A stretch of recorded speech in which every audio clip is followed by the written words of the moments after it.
Sir,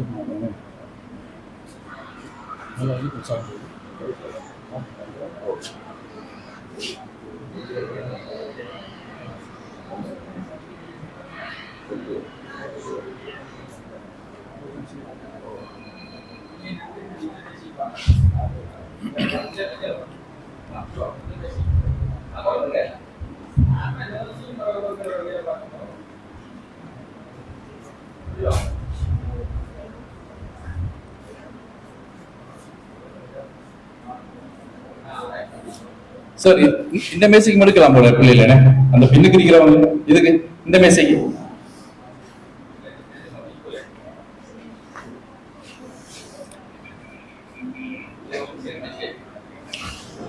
பிஸ்மில்லாஹிர் ரஹ்மானிர் ரஹீம். அஸ்ஸலாமு அலைக்கும் வரஹ்மத்துல்லாஹி வபரகாத்துஹு.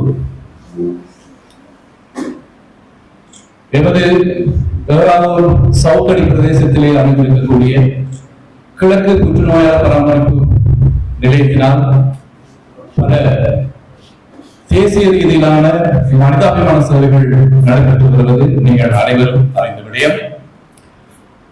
அந்த வகையிலே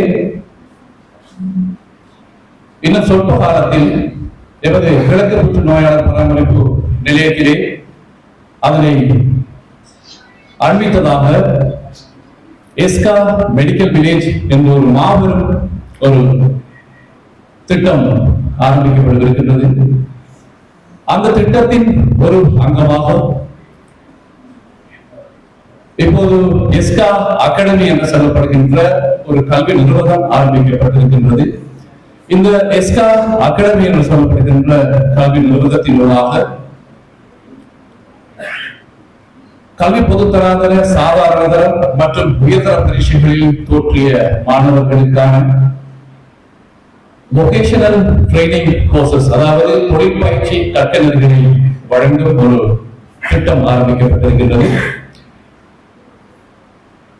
நாங்கள் தற்போது 3 திட்டங்களை, இப்போது 3 பாடநெறிகளை ஆரம்பிப்பதற்கான ஏற்பாடுகளை செய்திருக்கின்றோம். தாதிய உதவியாளர், அதுபோன்று ப்ரொஃபஷனல் கேர் என்று சொல்லப்படுகின்ற நோயாளர் பராமரிப்பாளர், அதுபோன்று பார்மசி டெக்னீசியன் என்று சொல்லப்படுகின்ற மருந்தக தொழில்நுட்பவியல் ஆகிய பாடநெறிகளுக்கான அவற்றினை ஆரம்பிப்பதற்கான வேலைத்திட்டங்கள் தற்போது நடைபெற்று வருகின்றன. அந்த வகையிலே இப்போது அந்த 3 கட்டணங்கள் தொடர்பாக உங்களுக்கு தெளிவூட்ட வேண்டும் என்ற ஒரு நோக்கத்திலே இந்த கருத்தரங்கு ஏற்பாடு செய்யப்பட்டிருக்கின்றது. இந்த கருத்தரங்கு வருகிறதற்கக்கூடிய எங்களது அன்பான மாணவ மாணவர்கள் அனைவருக்கும் இந்த சந்தர்ப்பத்தில் நன்றிகளை தெரிவித்துக் கொண்டு நாங்கள் நிகழ்ச்சிக்குள் செல்லலாம். இன்றைய இந்த நிகழ்ச்சியின் முதல் கட்டமாக ஒரு இறை வணக்கம் எல்லோருக்கும் பொதுவாக எழுந்து நின்று ஒரு நிமிடம் இறை வணக்கம் செலுத்துமாறு அன்போடு வேண்டிக் கொள்கின்றேன்.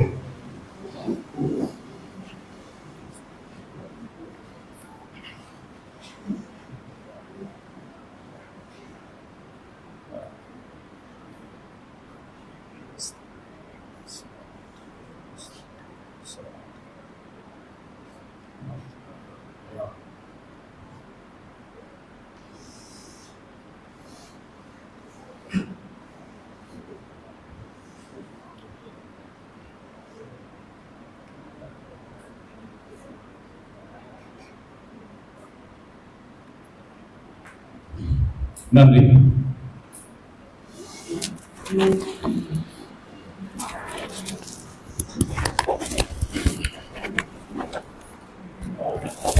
நிகழ்ச்சியின் அடுத்த அம்சமாக எனது நாட்டின் தேசிய கீதம் ஒளிபரப்பப்படவிருக்கின்றது. எனவே அனைவரும் எழுந்து நின்று இந்த தேசிய கீதத்துக்கு மரியாதை செலுத்துமாறு அன்போடு வேண்டிக் கொள்கின்றேன்.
அந்த எமது நாட்டின் தேசிய கீதத்தினை தொடர்ந்து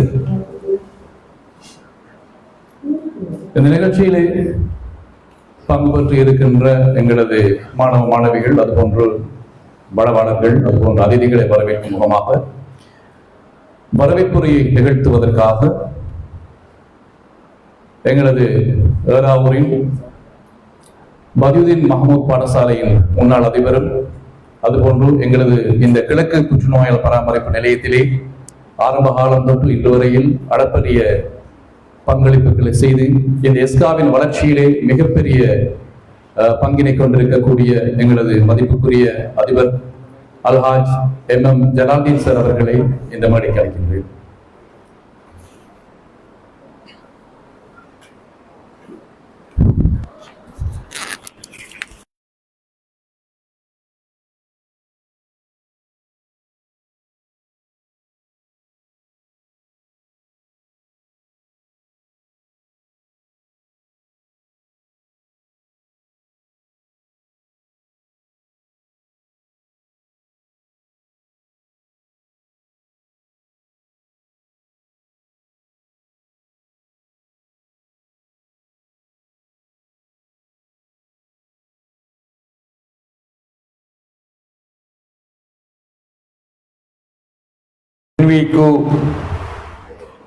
பயில வந்திருக்கின்ற அத்தனை மாணவர்களே,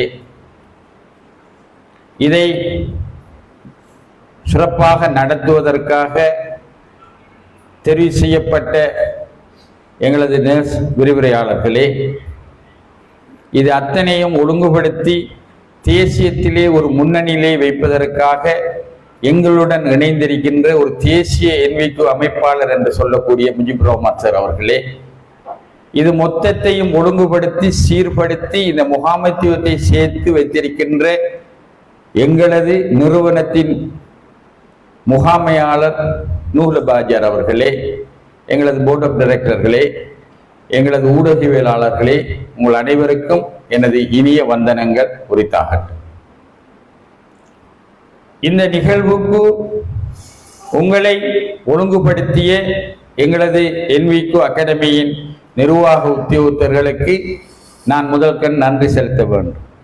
ஏனென்றால் ஒரு குறுகிய காலத்திலே ஒவ்வொரு ஊராக எங்களது NVQ அகாடமியை எவ்வாறு ஒழுங்குபடுத்தப்பட வேண்டும் என்ற ஒரு வழிகாட்டலை முதலில் ஏறாவூர் இளைஞர்களுக்கும் இளைஞர்களுக்கும் ஒழுங்குபடுத்திய அந்த NVQ நிர்வாக உறுப்பினர்களுக்கு முதல்கண் நன்றியை இடத்திலே தெரிவித்துக் கொள்கின்றேன்.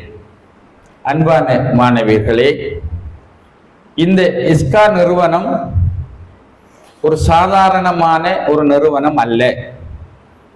இது டாக்டர் இக்பால் அவர்களின் சிந்தனையில் உருவாக்கப்பட்டு கொழும்பிலே உள்ள தனவந்தர்களை எங்களது சேர்மன் ஹவுஸ்ஹாஜி அவர்கள் ஒன்று சேர்த்து 50 கோடிக்கு மேல் ஒரு ப்ரொஜெக்டை உருவாக்கி இருக்கின்ற ஒரு மகத்தான ஒரு நிறுவனம்.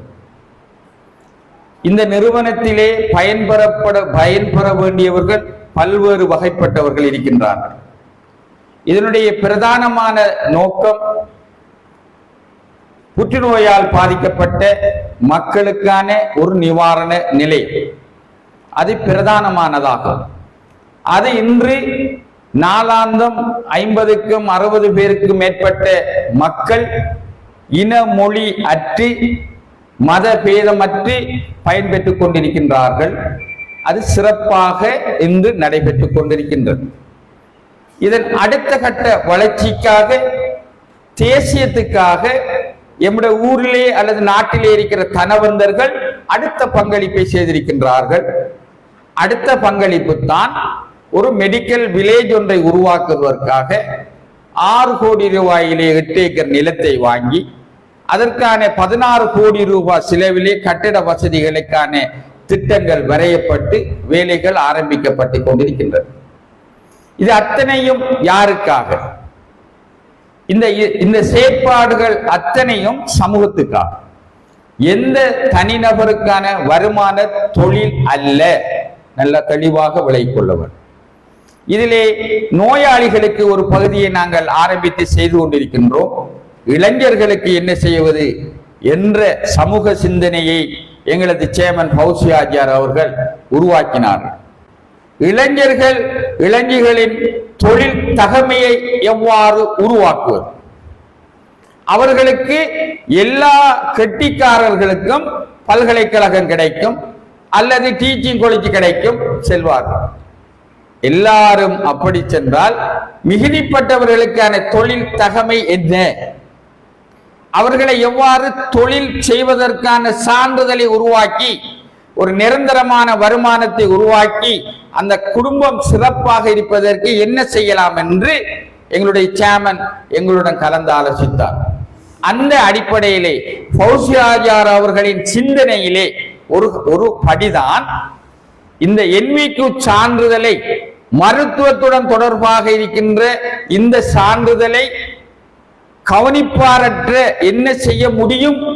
ஏஎல்ஏ நாங்கள் ஃபெயில், ஓஎல்ஏ நாங்கள் ஃபெயில், என்ன எப்படி நாங்கள் தொழிலை பெற்றுக்கொள்ற அவர்களை முன்னுக்கு கொண்டு வருவதற்காக அவர்கள் சிந்தனையில் உதித்ததுதான் இந்த NVQ அகாடமி.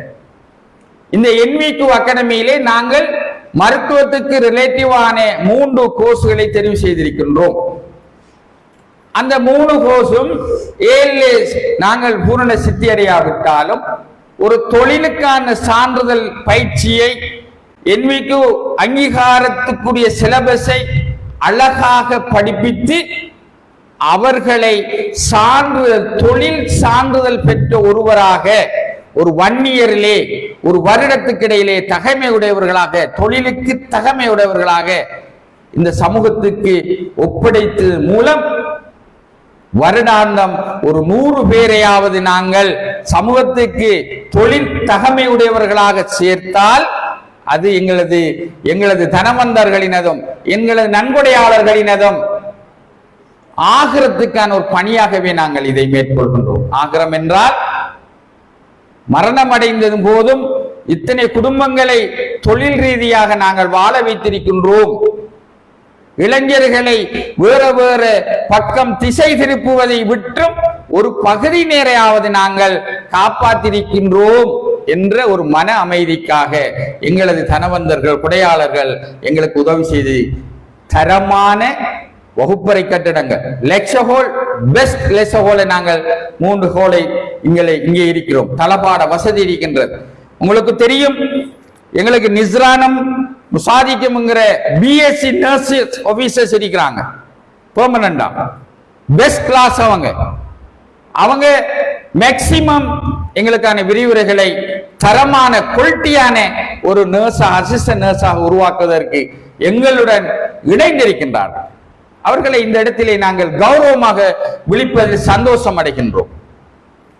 அந்த பிஎஸ்சி நர்ஸுடன் சேர்ந்து இந்த 3 கோர்ஸ்களையும் தரமாக ஒவ்வொரு வகுப்பிலும் 30 பேர் கொண்ட குழுக்களாக உருவாக்கி அவர்களை பயிற்றுவித்து அவர்களின் தொழில் வாய்ப்புக்கான இடங்களை தேடி பயிற்சிக்கான இடங்களையும் தேடி ஒழுங்குபடுத்துதலில் நாங்கள் எங்களது போர்ட் ஆஃப் டைரக்டரும் எங்களது என்மிக்கு நிறுவன அங்கத்தவர்களும் உங்களுக்கு உறுதியளிப்பார்கள். இது ஒரு படி. இதன் அடுத்த படிக்கு கூட நாங்கள் எங்களது தனவந்தர்கள் தயாராக இருக்கின்றார்கள். என்விக்கு 4 நீங்கள் முடித்தால் எங்களுக்கு ஒரு 50 பேர் 2 வருடங்களில் அடுத்த படிக்கு பற்க வேண்டும் என்று நினைத்தால் நாங்கள் உச்சம் தொண்டு அவர்களை வழிகாட்டுவதற்கு தயாராக இருக்கின்றோம். எந்த அளவு என்றால், நீங்கள் டிகிரி முடிச்சு ஆஸ்திரேலியாவிலே பணியாற்றுகின்ற அல்லது மேல்படிப்புக்கு செல்வதற்கான ஒப்பந்தங்களை கூட நாங்கள் எங்கள் நிறுவனத்துக்கு கூட செய்வதற்கு தயாராக இருக்கின்றோம். எனவே அன்பான மாணவர்களே, இந்த என்விக்கு கன இடங்களிலே நர்சிங் ஆரம்பித்தாலும் அது தொழிலுக்கான ஒரு கல்வி. அவர்களுக்கும் தொழில், உங்களுக்கும் தொழில். எங்களது நிறுவனம் உங்களுக்கான தொழிலுக்கு மாத்திரமே, உங்களுடைய கல்விக்காக வாங்குகின்ற பணத்தை கொண்டு எந்த தனியார் பக்கெட்டில் போடுவதல்ல. நீங்கள் செய்கின்ற ஒவ்வொரு செலவும் அது ஒரு பொது நிறுவனத்துக்கான மிகுதி பணமான கொடையாகத்தான் இருக்கும். ஆகவே நாங்கள் இன்சூரன்ஸ் நாங்கள் ஒரு உறுதிப்படுத்துகின்றோம், எங்களது கல்வி நிறுவனம் சிறப்பாக உங்களுக்கு வழிகாட்டி உங்களுக்கு குறித்த இடத்திலே தொழிலை பெற்றுத் தருவதற்கு எங்களது நிறுவனம் முன்னுக்கும் எங்களது நிறுவனத்திலும் இருக்கின்றது. ஆகவே அந்த அடிப்படையிலே அந்த கல்வியை பெறுவதற்காக சமூகம் தந்த அத்தனை மாணவ மாணவிகளையும் அன்புடன் வரவேற்று விடைபெறுகின்றேன். வஸ்ஸலாம். இந்த தொகுதியை, இந்த நிகழ்வை சிறப்பாக சமூகத்துக்குள்ளே கொண்டு செல்வதற்காக வீகம் டிவி நிறுவனத்தாரும்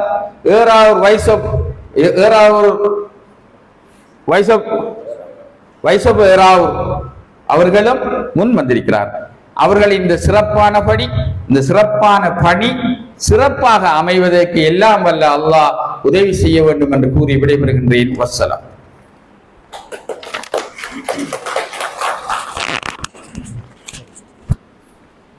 எங்களது மதிப்புக்குரிய ஆசிரியர் அல்ஹாஜ் ஜலாலுதீன் சார் அவர்களுக்கு நன்றிகளை தெரிவித்துக் கொள்கின்றோம். இந்த நிகழ்வின் அடுத்த அம்சமாக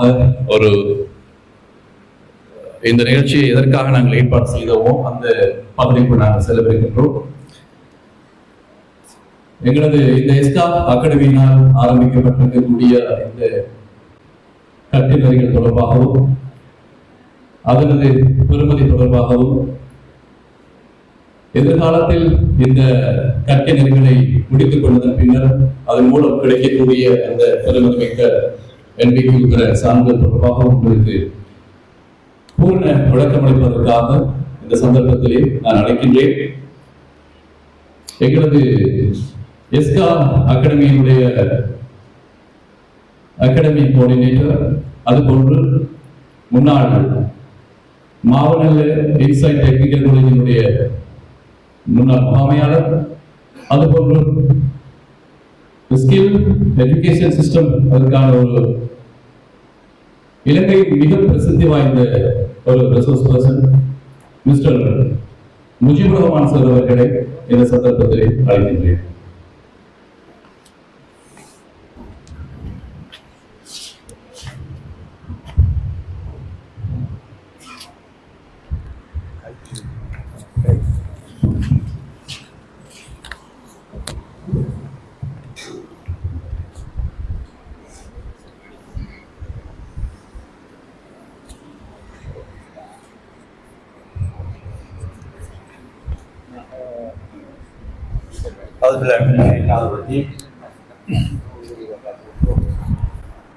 Bismillahirrahmanirrahim.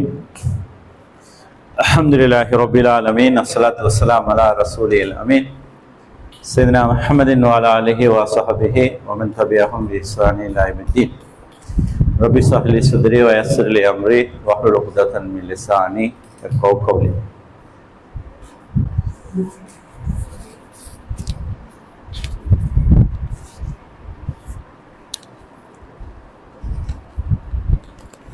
எஸ்கா அகாடமியினுடைய பணிப்பாளர் சபை உறுப்பினர்கள் மற்றும் அகாடமியின் நிர்வாகத்துறை உத்தியோகத்தர்கள், இந்த கருத்தரங்குக்கு வருகை தந்திருக்கின்ற சகோதரர்கள் சகோதரிகள் அனைவருக்கும் அஸ்ஸலாமு அலைக்கும் வரஹ்மத்துல்லாஹி வபரகாத்துஹு.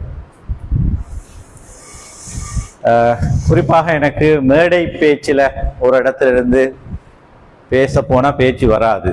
ஏன்னா நான் ஒரு லெக்சரர், உங்களுடைய கிட்ட வந்து தான் நான் பேசுவேன்.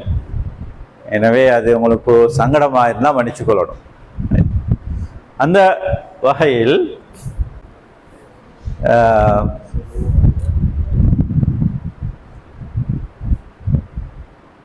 நீங்கள் ஒவ்வொரு சூழல் பின்னணியிலிருந்து இப்போ வருகை தந்திருக்கிறீங்க. வீட்டில், குடும்பத்தில், சமூகத்தில் பல சூழலில் இருந்து வந்திருப்பதனால எங்களோட உள்ளங்கள் ஒருமுகப்படுத்தப்பட்ட நிலையில் ஒரு கவனக்குவிப்பு இருக்காது என்பது எனக்கு தெரியும். என்னன்னா, மனுஷன் மாத்திரம் உலகத்தில் ஒரே நேரத்தில் 2 இடத்தில் இருக்கக்கூடியவர். என்றால் உடல் ஒரு இடத்துல இருக்கும், உள்ளம் அப்படியே அலைப்பாய்ந்து உலகத்தை சுத்திட்டு வரும். சந்தைக்கு போகும், கடைக்கு போகும், வீட்டுக்கு போகும், ரோட்டுக்கு போகும், இப்படியெல்லாம் போகும். அப்படி போகக்கூடாது என்பதற்காக, உள்ளத்தை ஒருமுகப்படுத்துறதுக்காகவும், எங்களோட வாழ்க்கை கடந்த காலத்தை பற்றியும் இன்றைக்கு பிறகு எதிர்காலத்தை பற்றியும் தீர்மானம் எடுப்பதற்காகவும் நாங்கள் எல்லாரும் சேர்ந்து ஒரு எக்ஸசைஸ் ஒன்று செய்ய போகிறோம். அந்த எக்ஸசைஸுக்கு நீங்கள் ஒத்துழைக்கணும். உடற்பயிற்சி அல்ல, கையை கால் அசைக்கிறது இல்லை, சரி, மனசால அந்த எக்ஸசைஸை செய்யணும். எக்ஸசைஸ் எப்படி இருக்கும்னா, ஒரு விஷயத்தை மனக்கல்லால நினைச்சு பார்க்க இயலும். இப்போ உம்மாண்டா உம்மா கண்ணுக்கு முன்னுக்கு இல்லை, ஆனால் உம்மாட முகத்தை எங்களுக்கு மனக்கண்ணால பார்க்க இயலும். மண்ணறைனா மண்ணறையில் அடக்கப்படுவோம். எல்லாரும் ஒரு நாளைக்கு அங்கே போகத்தான் போகிறோம், மண்ணறையில் வாழத்தான் போகிறோம். அந்த வாழ்க்கை எப்படி இருக்கும்ன்றதை மனக்கண்ணால் நினைச்சு பார்க்க. அதுக்கு நீங்கள் எனக்கு சப்போர்ட் பண்ணணும். சரி, 2 மினிட்ஸ், மிச்ச நேரம் இல்லை. இப்போ எல்லாரும் எழுந்திருக்கிறீங்க.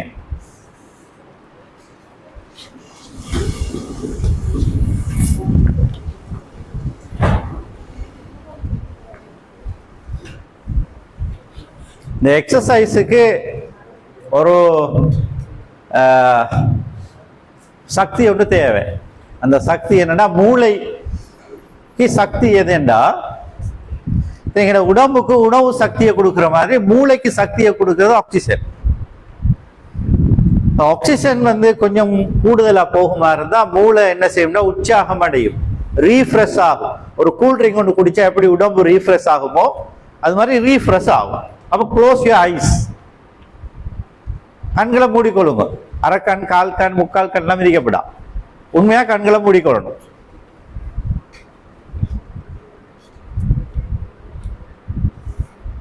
சிலருக்கு இமை மூடுபடாது போல இருக்குது. ரைட். நான் ஒரு சிசுவாக என்னுடைய தாயினுடைய கருவறையில் இருக்கிறேன். சிசுவாக என்னுடைய தாயினுடைய கருவறையில் நான் இருக்கிறேன். எல்லாரும் அந்த இடத்திலிருந்து தான் வந்திருக்கிறோம். உலகத்துக்கு வாரத்துக்கு வேறொரு வழி ஒன்று இல்லை, வேறொரு ப்ரொடக்ஷன் இல்லை. நான் உட்பட நீங்கள் அனைவரும் உம்மோட வயிற்றுக்குள்ள நாங்க வந்திருக்கிறோம். உம்மோட வயிற்றுல எப்படி இருந்தோம் கற்பனை பண்ணி பார்க்கலும் எங்களுக்கு. அந்த நேரம் எனது உடல் உறுப்புகள் அசைகிற போது எனது தாய் துடியாக துடிக்கிறாள். ஆனால் அது அவளுக்கு ஒரு வலியோ வருத்தமோ இல்லை. எனது பிள்ளை உலகத்தில் எனது பேர் சொல்வதற்காக, எனது பரம்பரையை பறைசாற்றுவதற்காக எனது பிள்ளை, எனக்கு பிள்ளை கிடைக்க இருக்கிறது, எனது மகன் எனது மகள் பிறக்க இருக்கிறாள் என்ற ஆசையோடும் எதிர்பார்ப்போடும் அந்த ஏழை தந்தை எனக்காக ஓடி ஓடி உழைக்கிறார். பல அவமானங்கள் கஷ்டங்களை எதிர்கொள்கிறார். எனது வரவை எனது குடும்பம், என்னை சூழ உள்ளவர்கள் எல்லாம் எதிர்பார்த்திருக்கிறார்கள். நான் ஒரு அழகான பிள்ளையாக இந்த உலகில் பிறந்திருக்கிறேன். என்னை அன்போடு எல்லோரும் வாரி அரவணைத்துக் கொள்கிறார்கள். என்னை வளர்த்தெடுத்து ஆளாக்க வேண்டும் என்பதற்காக எனது வாப்பா ஓடோடி உழைக்கிறார். என்னை வளர்த்தெடுத்து நல்ல பேர் புகழும் பெற வேண்டும் என்பதற்காக தனது இரத்தத்தை பாலாக்கி எனக்கு என் தாய் பால் ஊட்டுகிறாள். நானோ இப்பொழுது சிறு வயதில் பாடசாலைக்கு போயிருக்கிறேன். என்னோடு சேர்ந்த நண்பர்களோடு விளையாடுகிறேன். பாடசாலையில் படித்தேன், வாலிபத்தை அடைந்திருக்கிறேன். ஆனால் கல்வி வாழ்க்கையில் எனக்கு ஒரு ஒளிமயமான எதிர்காலம் கிடைக்கவில்லை. நானோ மோசமான நடத்தைகளுக்கு ஆளானேன். மோசமான நண்பர்களோடு பழகினேன். வாழ்க்கைக்கு ஒரு இலக்கை நான் தீர்மானித்துக் கொள்ளவில்லை. நான் இப்பொழுது வாழ்ந்து கொண்டிருக்கிறேன். வயோதிபத்தை அடைய இருக்கிறேன். நான் உலகத்தில் பிறந்த நோக்கத்தை விளங்கிக் கொள்ளவில்லை. நானும் வாழ்ந்து, எனது குடும்பமும் வாழ்ந்து, எனது சமூகமும் வாழ்வதற்காக நான் வாழவில்லை. இப்பொழுது முதுமை என்னை தொட்டிக் கொண்டது. மரணத்தை நான் எதிர்கொண்டிருக்கிறேன். மண்ணறையில் என்னை கொண்டு போய் அடக்கம் செய்து விட்டார்கள். எனது மண்ணறையோ நரகப்படுகொலியாக இருக்கிறது. எனக்கு மற்றொரு சந்தர்ப்பம் கிடைக்காதா இந்த உலகத்தில் பிறந்து நல்ல மனிதனாக வாழ்ந்து, நானும் வாழ்ந்து, எனது குடும்பத்தையும் எனது சமூகத்தையும் வாழ வைத்து நல்ல பணிகள் செய்து அடுத்த மனிதர்களுக்காக வாழ்ந்து மரணித்த மனிதன் என்ற பெயர் பெற வேண்டும். அல்லாஹ்வின் திருப்தியை, இறை பொருத்தத்தை நான் பெற்றுக்கொள்ள வேண்டும்.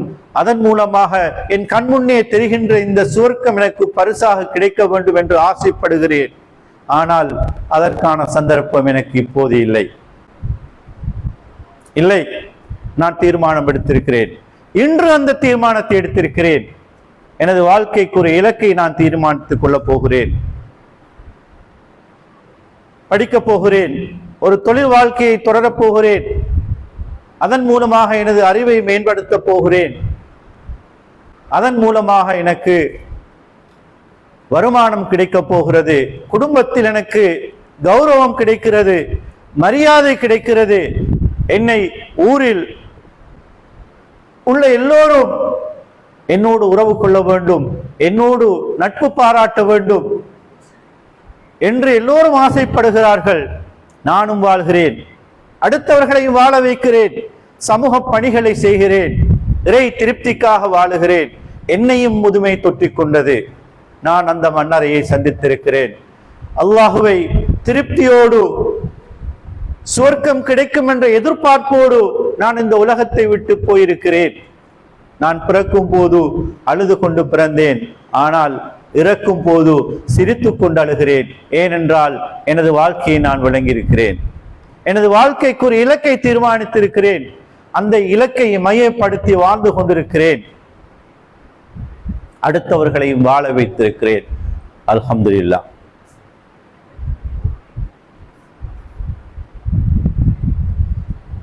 இதை நீங்க,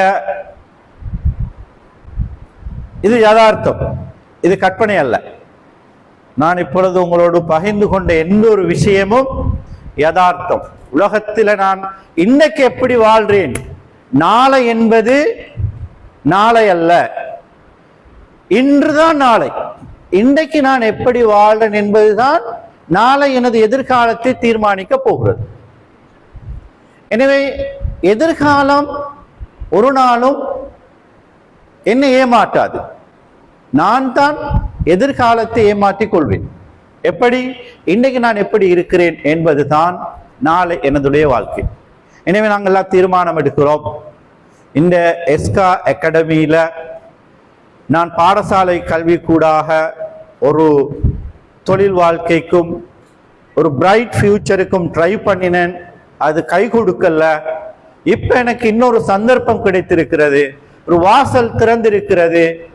இந்த சந்தர்ப்பத்தை நான் பயன்படுத்த போறேன் என்னுடைய பிரைட் ஃபியூச்சருக்காக என்ற எதிர்பார்ப்போடும் ஆசையோடும் நீங்கள் இந்த இடத்திலே அமர்ந்திருந்தால் நிச்சயமாக இன்றைய நாள் இந்த நேரம் உங்களுக்கு ஒரு பிரைட் ஃபியூச்சரை தரும். இல்ல என்னமோ ஒரு நிகழ்ச்சி நடக்குது, வீட்டுல சும்மா தான் இருக்கிறோம், போய் பார்த்துட்டு வருவோம் என்ற ஒரு நிலையில மனநிலையோடு நீங்க வந்திருந்தா இந்த நிகழ்ச்சியில நீங்க கலந்து கொள்றது யூஸ்லெஸ். வீட்டுக்கு போய்த்துட்டு வேற ஏதாவது வேலையை செய்யறது பொருத்தமா இருக்கும். நன்றி. ஜாக்குல்லா ஹைர். தேங்க்ஸ். சீட்ஸ்.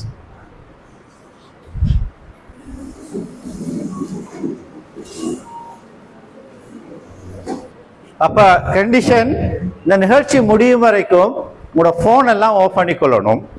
உங்களோட கன்சன்ட்ரேஷன், கவன குவிப்பு இந்த நிகழ்ச்சியில் இருக்கணும். இப்படி ஒரு ப்ரோக்ராம, இப்படி ஒரு இன்ஃபர்மேஷனை நீங்க தெரிஞ்சுக்கொள்ளணும்டா. உங்களுக்கு நாங்க தர இருக்கிற இந்த தகவல், இந்த இன்ஃபர்மேஷனை தெரிஞ்சுக்கொள்ளணும்டா யூனிவர்சிட்டிகள்ல வந்து கரியர் கைடன்ஸ் அண்ட் கவுன்சிலிங் சொல்லி ஒரு டிபார்ட்மெண்ட் இருக்கும். யூனிவர்சிட்டியில் படித்த போனாக்கள் இருந்தால் அவங்களுக்கும் தெரிஞ்சிருக்கும். கரியர் கைடன்ஸ் அண்ட் கவுன்சிலிங்னு ஒரு டிபார்ட்மெண்ட் இருக்கும். அதுக்கு நீங்கள் சல்லி கட்டி ரிஜிஸ்டர் பண்ணணும். இண்டிவிஜுவலாக செய்கிறேன்டா மினிமம் 25,000 பே பண்ணணும். இண்டிவிஜுவலாக செய்கிறேன்டா. அப்போ அப்படி ஒரு வெளுவான ஒரு ப்ரோக்ராமோட தான், ஒரு இன்ஃபர்மேஷனை தான் நாங்கள் உங்களோட ஷேர் பண்ண போகிறோம். உண்மையில இந்த நிகழ்ச்சி ஆரம்பிக்கும் போது எஸ்கா அகாடமியில் நடத்தப்படுகின்ற என்விக்கு கோர்ஸ் சம்பந்தமான ஒரு அறிமுகம் என்று சொன்னாலும் அது ஒரு 10 நிமிஷம் தான் இருக்கும். எனவே நீங்க ஃபீல் பண்ணக்கூடாது.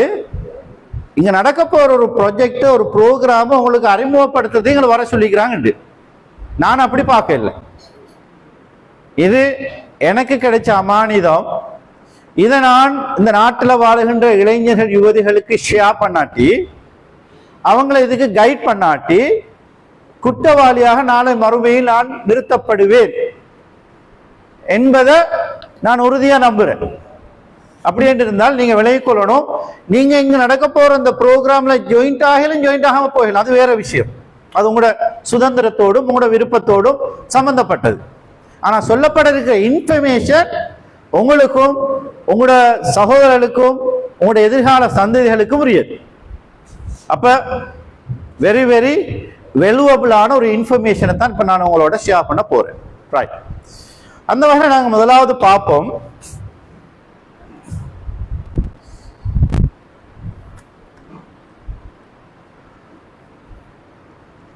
இங்க நீங்க பல கேள்விகளோடு வந்திருப்பீங்க, அப்படித்தானே? உங்களுக்கோ ஒன்று சோசியல் மீடியாவில் அல்லது பள்ளிவாசலுக்கு கூடாக ஒரு அனௌன்ஸ்மெண்ட் ஒன்று கொடுக்கப்பட்டிருக்குது. கிழக்கு புற்றுநோயாளர் பராமரிப்பு நிலையத்தினால சுகாதார மருத்துவத்துறை சார்ந்த கற்கை நெறிகள் ஆரம்பிக்கப்பட இருக்குது. அதுக்கான ஒரு அறிமுக நிகழ்ச்சி நடைபெறும். இலவசமாக அனைவரும் கலந்து கொள்ள வாருங்கள் என்று அழைப்பு விடுக்கப்பட்டிருக்கும். சரி. ஆனா வரும்போது உன்ன நிறைய கேள்விகள் இருந்துச்சு. என்ன கேள்வி இருந்துச்சு சொல்லலாம், இங்க பேசுங்க. உங்கள்ட்ட என்ன கேள்விகள் இருந்துச்சு வரும்போது? சும்மா வந்தீங்களா? ஒன்றும் மிகலையா? கேள்விகள் ஒன்றும் இருக்கலையா?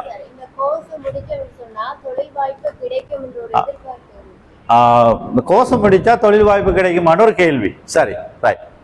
கேள்விக்கு பதில் இருக்கும். வேற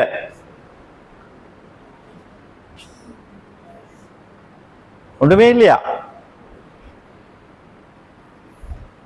பேசணும். நான் சொன்னேனே, நான் ஒரு லெக்சரர், எனக்கு ஜும்மா பயான் மாதிரி பள்ளிவாசல பயான் பண்ற மாதிரி செய்ய இயலாது. உனக்கிட்ட வந்தா பேசுவீங்க தான் சொல்லணும். இந்த நிகழ்ச்சி நானும் நீங்களும் சேர்ந்து செய்யறது தான். ரைட். என்ன கேள்வி இருந்துச்சு வேற? அவ சொன்னா தொழில் வாய்ப்பு கிடைக்குமா ஒரு கேள்வி இருந்துச்சு. ஏன்னா எத்தனை பேர் எங்கெங்கெல்லாம் கோர்ஸ் எல்லாம் முடிச்சுட்டு சும்மா வீட்டுல இன்னமும் என்ன ஃபைல்களை மட்டைகளை அப்படியே நிறைக்க அடிச்சு வச்சுட்டு இருக்கிறாங்க. நூற்றுக்கணக்கான சர்டிபிகேட்லாம் வச்சுக்கிறான். நானும் கேள்விப்பட்டேன். என் பெட்டிக்குள்ள போனேன், கண்டி போனேன், கொழும்பு போனேன். ஆனா இன்னும் வாழ் ஒப்பொண்டு விலை வீட்டு தான் நீக்குது. அப்படி கண்டிக்கிறீங்க இல்லையா? அதெல்லாம் உட்காந்து கேள்வி வந்துக்குது. என்ன அதே சிமிலர் கொஸ்டின் தான். அவ கேட்டா தொழில் வாய்ப்பு கிடைக்குமாண்டு, இவ கேட்கிறா அரசாங்க ஜாப் கிடைக்குமாண்டு. என்ன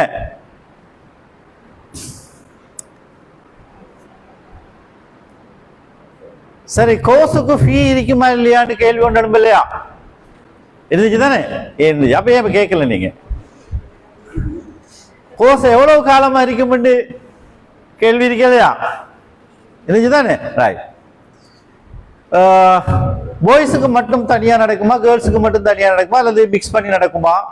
வயது எல்லை இருக்குதா? ஓ லெவல் ஏ லெவல் ஏதாவது ரிசல்ட்ஸ் தேவையா? கேள்வி இல்லையா? இதுதானே? ரைட். ஆனா பேசுறதுக்கு வைக்கும் கேள்வினே கேட்கல. சரி, ஆனா இதுதான் கேள்வியே அல்ல. எது நீங்க கட்டாயமாக கேட்க வேண்டிய கேள்விகள் அல்ல இது. ஓலோவர் ரிசல்ட்ஸை பற்றியோ, கோர்ஸ் ஃபீஸ் எவ்வளவுங்கிறத பற்றியோ, காலம் எவ்வளவுங்கிறத பற்றியோ அல்ல. மிக அடிப்படையில் ஒரு கல்வி நிறுவனத்தில் இணைந்து கொண்டு ஒரு கற்கை நெறியை தொடர்வதாக இருந்தால் மிக முக்கியமான சில கேள்விகள் இருக்குது. அதுல முதலாவது கேள்வி, who is the owner? Course ஒன்றுக்கு போய் சேர போறேன்னா அந்த கற்கை நெறியை வழங்குற நிறுவனத்துல ஓனர்ஷிப் யாருக்குரியது ஏன்னு தெரிஞ்சுக்கணும். இன்றைக்கு இந்த நாட்டில் நிறைய இளைஞர்கள் யுவதிகள் கோர்ஸுகளுக்கு போய் சேர்றாங்க. கோர்ஸ் முடிச்சு ஒரு வருஷத்துக்கு பிறகு சர்டிபிகேட்டும் கிடைக்குது. இந்த சர்டிபிகேட்டை எடுத்துக்கிட்டு தொழில் ஒன்றுக்கு போக போறாருன்னா சர்டிபிகேட்டை சர்டிபிகேஷன் செய்யணும். அப்படி ஒரு விஷயம் தெரியுமா உங்களுக்கு? சர்டிபிகேட்டை இஷ்யூ பண்ணின வழங்கியவர்கள் அதை என்ன செய்யணும்? சர்டிஃபை பண்ணணும். பல நிறுவனங்கள் இருந்த அட்ரஸ் இல்லாம மூடப்பட்டு போயிட்டு. அப்ப என்ன நடக்கும்? ஓனர்ஷிப்பை தெரிஞ்சுக்கலாம். போனா நாம கல்யாணம் முடிக்கிறேன்டா, மாப்பிள்ளைண்டாலும் சரி பொண்ணுண்டாலும் சரி என்ன செய்வோம்? விசாரிப்போம் இல்லையா? பரம்பரையை விசாரிப்போம், குடும்ப பின்னணியை விசாரிப்போம். ரோட்ல போறவனுக்கெல்லாம் மாப்பிள்ளை கொடுக்கவும் மாட்டோம், பொண்ணு கொடுக்கவும் மாட்டோம். ஏன்? அது வாழ்க்கை. அது மாதிரி இது தொழில் வாழ்க்கை. நீங்க தொழிலுக்கான ஒரு பயிற்சி நெறியை பெறணும் என்று நாங்க போறதா இருந்தா மிக முக்கியமாக தெரிஞ்சிருக்கணும், இந்த ஓனர்ஷிப் யாருக்குரியது. இவங்க காசை வாங்கிட்டு அட்மிஷன் ஃபீஸை வாங்கிட்டு 6 மாசம் கோர்ஸ் நடத்திட்டு பிறகு படிப்பிக்கிறதுக்கு ஆள் இல்லைன்னு போட்டு மூடிப்பட்டு போயிட்டுருவாங்களா? அப்ப நான் திரும்ப இன்னொரு இடத்தை தேடி போறா? இல்ல இந்த நிறுவனத்துக்கு சஸ்டைனபிள் இருக்கா? இது இருக்குமா? நிரந்தரமா இருக்குமா? இதுக்கு உத்தரவாதம் இருக்குதா? கட்டாயம் தெரிஞ்சிருக்கணும். நான் இந்த சம்பவத்தை வந்ததுக்காக சொல்றேன். எனக்கு இப்ப ஒரு கால் ஒன்று வந்துச்சு. என்னன்னா, நான் இப்ப ஒரு 10 வருஷத்துக்கு முதல்ல எங்கட ஊர்ல ஒரு ஐடி இன்ஸ்டிடியூட் நடத்திருந்தேன். கவர்மெண்ட் அப்ரூவ்ட் இன்ஸ்டிடியூட் தான். ஏன்னா அவருக்கு என்ன படிச்ச ஒரு பிள்ளைக்கு வெளிநாட்டுக்கு போகணும் சார், அந்த சர்டிஃபிகேட்டை சர்டிஃபை பண்ணணும் சொல்லி கால் பண்ணார். நான் இப்ப வசிக்கிறேன் மாவனல்லையில, அந்த கால் பண்ணவர் இருக்கிறார் இந்த ஊர்ல. சரி, இப்ப நான் சொன்னேன் நான் இப்ப ஏறாவூருக்கு வந்திக்கிறேன், நீங்க எங்க எடுத்துடுவாங்க, இல்ல நான் இன்னைக்கு நைட்டுக்கு மருதமனைக்கு வாரேன், நீங்க அங்கே கொண்டு வாங்க, நான் சைன் பண்ணி தாரேன்னு சொன்னேன். நான் என்னத்துக்கு இந்த சம்பவத்தை சொல்றேன்னா, நான் மௌத்தா போனேன்னா அவரை சர்டிபிகேட் என்ன செய்யலாது, சர்டிஃபை பண்ண இயலாது. அப்ப அதுல சஸ்டைனபிலிட்டி, நிறுவனத்துல சஸ்டைனபிலிட்டி என்னன்னு தெரிஞ்சிருக்கும். அதுக்கு தான் ஓனர்ஷிப்பை தெரிஞ்சு கொள்றது. அது தனியாரா, கவர்மெண்டா, அல்லது கூட்டிணைக்கப்பட்ட ஒரு கம்பெனியா, அல்லது மறுமை நாள் வரைக்கும் இருக்க போற எஸ்கா மாதிரி ஒரு நிறுவனமா? எஸ்கா நிறுவனம் என்ன மறுமை நாள் வரைக்கும் இருக்கும். அங்க ஒரு போயிட்டு ஒரு கோர்ஸ் ஒன்று செஞ்சா அங்க இன்றைக்கு இருக்கிற மேனேஜர் சர்டிஃபை மௌத்தா பண்ணணும், நாளைக்கு வரப்போற ஒருவர் சர்டிஃபை பண்ணி கொடுப்பார். அப்ப அந்த வகையில முதலாவது ஓனர்ஷிப்பை தெரிஞ்சிருக்கும். ரைட். ரெண்டாவது நிறுவனத்துல குவாலிட்டி, அதனுடைய தராதரம் என்ன, அவங்க வழங்குகின்ற சர்டிபிகேட் பெருமானம் என்ன, டிவிஇசி அங்கீகாரம் பெற்ற நிறுவனம் என்று சொல்லி எல்லாம் பொதுவா இன்றைக்கு இந்த அனௌன்ஸ் பண்ணுவாங்க மார்க்கெட்டிங் செய்யறதுக்கு. அப்படின்னா என்ன, யாருக்கு தெரியும்? Anybody no? டிவிஇசி தெரியுமா யாருக்காவது? ஒருத்தருக்கும் தெரியா? ஒரு யாருக்கும் தெரியாது. டிவிஇசின்னா என்ன? ரைட். அப்ப அப்படின்னா என்ன, அதை பத்தி தெரிஞ்சிருக்கணும். அடுத்தது என்விக்குன்னு சொல்லி இங்க வார்த்தைக்கு வார்த்தை பேசப்பட்டுச்சு. என்விக்குன்னா என்ன, அதுல லெவல்கள் என்ன, எந்த லெவல் என்ன குவாலிபிகேஷனை தரும், எதுக்கு ஜாப் ஆப்பர்ச்சுனிட்டி கிடைக்கும், யாருக்கு அந்த என்விக்கு வழங்க முடியும். ரைட். அது மாதிரி நீங்க எதிர்பார்த்திருந்த கோர்ஸுக்கான ஃபீ எவ்வளவோ, அதுல பெனிஃபிட் என்ன, ரைட், அதே போன்று சர்டிபிகேட் வேல்யூ என்ன, அதை எப்படி தெரிஞ்சு கொள்ற, அது மாதிரி இந்த தொழிலுக்கான ஆன் த ஜாப் ட்ரைனிங், நீங்க வெளிக்கள பயிற்சி எடுக்கலாம். இந்த கேள்விகளுக்கு நான் பதில் சொல்ல போறேன். இதுதான் இந்த ப்ரோக்ராம். நான் உங்களோட பேச வர விஷயம் என்னன்னா, இங்க போடப்பட்டிருக்கிற ஒவ்வொரு வினாக்களுக்கும் நான் விடையளிக்க போறேன். அப்ப நீங்க ஒவ்வொரு வினாவை இங்க மனதில் இருத்தை கொண்டுதான் நான் சொல்லுகின்ற விளக்கத்தை எடுத்துக்கொள்ளணும். சரியா? இந்த கேள்வி யாரும் நீங்க எங்களை பார்த்து கேட்கவும் இல்லை, இப்படி ஒரு கேள்வி ஒன்று கேட்டு தெரிஞ்சுக்கணும் கூட எங்களுக்கு தெரியாது. எங்களுக்கு தெரிஞ்ச என்னன்னா, கோர்ஸ் ஃபீஸ் எவ்வளவு, காலம் எவ்வளவு, ஷார்ட் கோர்ஸ் இருக்குதா, சிலர் இப்ப அதிகமான கேட்க ஷார்ட் கோர்ஸ், 1 மாசம் 2 மாசத்துக்கு கோர்ஸ் இருக்குதா. ஏன்னா எல்லாரும் பிராய்லர் கோழி தின்றாங்க தானே, அது ஷார்ட் கோழி. நாட்டுக்கோழி டேஸ்ட் கூட, விலையும் கூட, ஆனா காலம் கூட எடுக்கும். அப்படித்தானே? அது மாதிரி பிள்ளைகள் ஒன்றை மட்டும் புரிஞ்சு கொள்ளுங்க, ஷார்ட் கோர்ஸ் ஒன்று இல்லை. அந்த ஷார்ட் கோர்ஸ் முடிச்சா பிராய்லர் கோழி தான், பக்கத்தில் இருக்கிற கோழி விரசினா கூட அது செத்துடும். அது மாதிரி என்ன, நாலேஜ் அண்ட் ஸ்கில் எங்களுக்கு பில்ட் பண்ண இயலாது ஷார்ட் கோர்ஸஸ் ஆல. அப்படி ஒரு கோர்ஸ் கவர்மெண்ட் அப்ரூவ் பண்ணாது.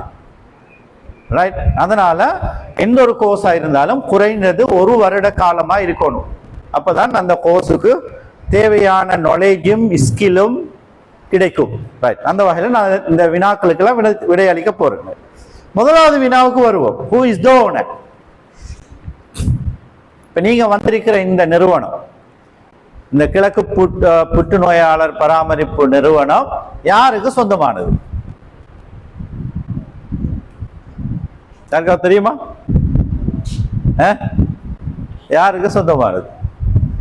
இந்த நிறுவனம் யாருக்கும் சொந்தம் இல்லை. எப்படி ஒரு பள்ளிவாசல் யாருக்கு சொந்தம்? நாட்டில் உலகத்தில் இருக்கிற ஒவ்வொரு பள்ளிவாசலும் யாருக்கு சொந்தம்?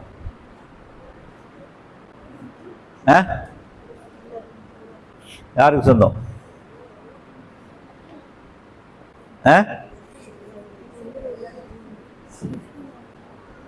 பள்ளிவாசல் யாருக்கு சொந்தம் என்றா மனிதர்களுக்கு சொந்தம் இல்லை.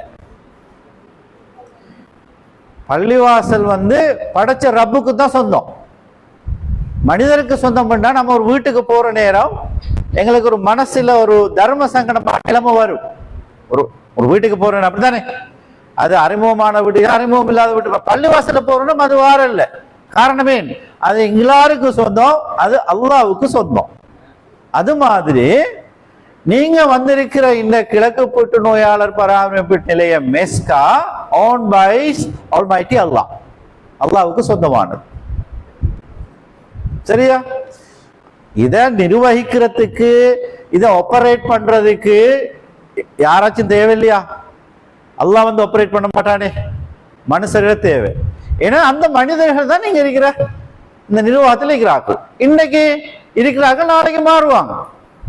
இவங்க எவ்வளவு ஆக்டிவா இருக்கிறாங்களோ அவ்வளவுக்கு அவங்களோட காலம் சர்வீஸை கொடுப்பாங்க. ஆக்டிவ்னஸ் குறையும் போது இன்னும் 4 பேர் வருவாங்க, புதிய ஆட்கள். சரி, அந்த வகையில இதை நிர்வகிக்கிறதுக்கு குறிப்பாக இந்த மண்ணில் பிறக்கவும் இல்லை. இதனுடைய தலைவராக இருக்கிறவர் இந்த கிழக்கு பிராந்தியத்துல பிறந்தவரும் அல்ல, மலை நாட்டுல பிறந்த ஒரு ஏழை குடும்பத்துல ஒன்வே டிக்கெட்ல கொழும்புக்கு போய் ரைட் தன்னுடைய சொந்த முயற்சியால உழைத்து ஒரு மிக பெரும் தனவந்தராக இந்த நாட்டில் சேவையாற்றுகின்ற ஒரு மனிதர் தற்பொழுது இந்த நிறுவனத்தின் தலைவராக இருக்கிறார். பல கம்பெனிகள்ல சொந்தக்காரர். ரைட், இது மாதிரி பல சமூக சேவை அமைப்புகளை அவர் நடத்துறார். குறிப்பா சொல்ல போனால் 4 தொழில்நுட்ப கல்லூரிகள் இருக்குது, இன்சைட் நிறுவனம், ஒரு யூனிவர்சிட்டி இருக்குது. அது மாதிரி லைஃப் போர்டுன்னு சொல்லி ஒரு அமைப்பு உருவாக்கப்பட்டிருக்குது. உங்களுக்கு தெரியும், இன்னைக்கு இந்த ஏர்லி டிவோர்ஸ், கல்யாணம் முடிச்சு 6 மாசம் 1 வருஷத்துல திருமணம் பிரிகிற வீதம் இன்னைக்கு நாட்டில் கூட்டிட்டு போகுது. அது காரணம் என்னென்றால் ப்ரீ மேரேஜ், கல்யாணத்துக்கு முதல்ல குடும்ப வாழ்க்கை என்ன பற்றிய அறிவு இல்லாம கல்யாணம் முடிக்கிறதுனால இந்த பிரச்சனை வருது. ஏன்னா அதுக்குன்னு ப்ரீ மேரேஜ் ஒரு கோர்ஸ் ஒன்று நடத்துறாங்க இளைஞர்கள் யுவதிகளுக்கு நடத்தி, ரைட், அப்படியான ஒரு பெரிய ஒரு பணியை நடத்துறார். அது மாதிரி கொழும்பு ரத்மலானையில இருக்கிற ஒரு ஹோட்டல் ஸ்கூல்ஸ், இதெல்லாமே நான் ப்ராஃபிட் ஆர்கனைசேஷன். இப்படி பல சமூக சேவை நிறுவனத்தை நடத்துற ஒருவர் இந்த எஸ்கா நிறுவனத்துடைய தலைவராகும். அவரோடு சேர்ந்து இதர காரண கருத்தாவாக இருந்த இந்த பிரதேசத்தை சேர்ந்த வைத்தியர் இக்பால் அவர்களோடும் அவர்கள் இந்த ஐடியாவை உருவாக்கியவர். அவரோட சேர்ந்து இந்த போட்டோஸ்ல இருக்கிறவர்கள்லாம் இதனுடைய பணிப்பா. இவங்க யாருக்கும் சம்பளம் இல்லை. என்ன, இவங்க யாரும் என்ன இதுல இருந்து சம்பளம் எடுக்கிறார்கள் அல்ல.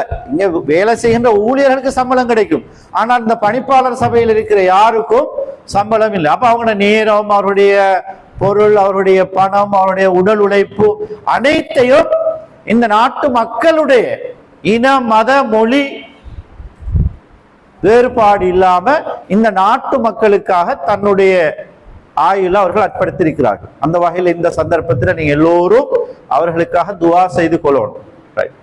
அப்ப இது ஒரு சேரிட்டி ஆர்கனைசேஷன், இது ஒரு தனியார் நிறுவனமோ அரச நிறுவனமோ அல்ல. ஆனால் இதை நடத்துறேன்னா அரசாங்கத்துல அங்கீகாரம் எடுக்கணும், அனுமதி எடுக்கணும். அந்த வகையில அனைத்து சட்ட ரீதியான அங்கீகாரத்தையும் பெற்று அரசினுடைய நேரடியான கண்காணிப்புல தான் இந்த நிறுவனம் நடைபெறுது. அதை நீங்க தெரிஞ்சுக்கணும். ரைட், அப்ப ஓனர்ஷிப் நாங்க பார்த்தோம். இந்த 2வது உங்களுக்கு தெரியும், நிறுவனத்துல குவாலிட்டி. இந்த மகாநாட்டு மண்டபம் என்பது எஸ்கா நிறுவனத்துக்கு சொந்தமானது. அங்க போய்க்கிறீங்களா? அந்த பில்டிங்குக்கு போயிட்டு இல்லை. ரைட், நீங்க இன்னைக்கு ப்ரோக்ராம் முடிச்சுட்டு எல்லாரும் நாங்க அந்த ஏற்பாடு செஞ்சில்ல டாக்டர், அதாவது நாங்க முதல் செஞ்சது வந்து போன ஆக்கள், இது புது ஆக்கள் தானே. ஸோ எனவே இந்த நிகழ்ச்சி முடிஞ்சதுக்கு பிறகு இன்டர்வியூ நடக்கும். இன்டர்வியூ முடிச்சதுக்கு பிறகு நீங்க கட்டாயம் புற்றுநோயாளர் பராமரிப்பு நிலையம் பக்கத்துல இருக்குது. உங்களை முதல் போனா உங்களை வெல்கம் பண்றது ட்ரீஸ் தான், மரங்கள். சரி, போயிட்டு நீங்க விசிட் பண்ண போய் அங்க ஒரு மினி ஜூ இருக்கு, பெரிய பாட்னிக்கல் கார்டன் இருக்கு. சரிதானே, ஹைலி ஸ்டாண்டர்டான ஒரு அது ஹாஸ்பிட்டல் இல்லை, நோயாளிக்கு சிகிச்சை செய்யற ட்ரீட்மெண்ட் செய்யற இடம் இல்லையா? நீங்க தெரிஞ்சு ட்ரீட்மெண்ட் செய்யறது பெர்டிகுலர் ஹாஸ்பிட்டல்ல. இங்க அவர்களை தங்க வச்சு முற்றிலும் இலவசமாக சாப்பாடு, தங்குமிடம் அனைத்தையும் இலவசமாக இதுக்காக வழங்கப்படுது. அந்த வகையில அடுத்ததான் நாங்க பார்ப்போம் டிவிஇசின்னா என்னன்னு சொல்லி. நான் சொன்ன ஒவ்வொரு கேள்விகளுக்கும் பதில் சொல்ல போறேன். முதலாவது ஓனர்ஷிப் சம்பந்தமா சொன்னேன். ரெண்டாவது டிவிஇசின்னா என்ன. அதாவது நீங்க பிள்ளைகள் தெரிஞ்சிருக்கணும், தெரியும் ஸ்ரீலங்காவில், குறிப்பாக ஸ்ரீலங்காவில் சொல்றதை விட வேர்ல்டு வைஸ் 3 பகுதிகளில் பிரிவுகளில் எடுகேஷன் சிஸ்டம் இருக்கும். ஒன்று நாங்கெல்லாம் ஸ்கூல்ல படிச்சிருக்கிறோம், ஏன்னா கிரேட் 11 வரைக்கும் அட்வான்ஸ் வரைக்கும் படிக்கிறோம். பாடசாலையில நாங்க படிக்கிறத சொல்றது 1ஆம் நிலை கல்வி.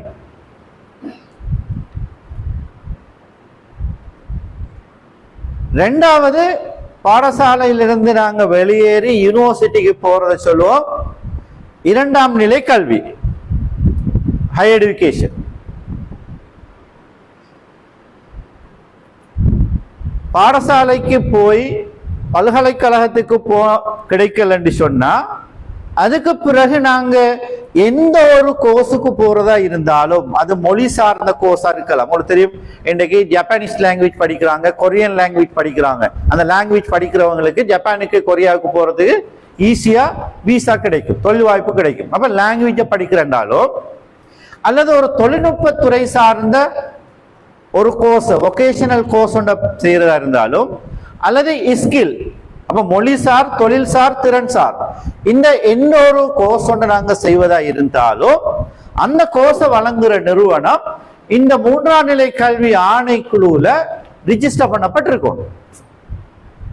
இது மிக முக்கியமான ஒரு பாயிண்ட். பாடசாலை கல்வின்னு பார்க்கிற நேரம் யாரும் நான் படிக்க போற ஸ்கூல் கல்வி அமைச்சால பதிவு செய்யப்பட்டதான்னு பார்க்கறதில்ல. ஏன் எங்களை ஸ்கூல்ல கொண்டு போய் சேர்த்து வருவது எங்களோட உமா வாப்பா. நாங்க உமா வாப்பா இருந்தா ஒரு பிள்ளையை கொண்டு போய் பாடசாலை சேர்க்கறதுக்கு முதல்ல அது அரச பாடசாலை இருந்தா அதை பத்தி நாங்க அலட்டி கொள்ள மாட்டோம்.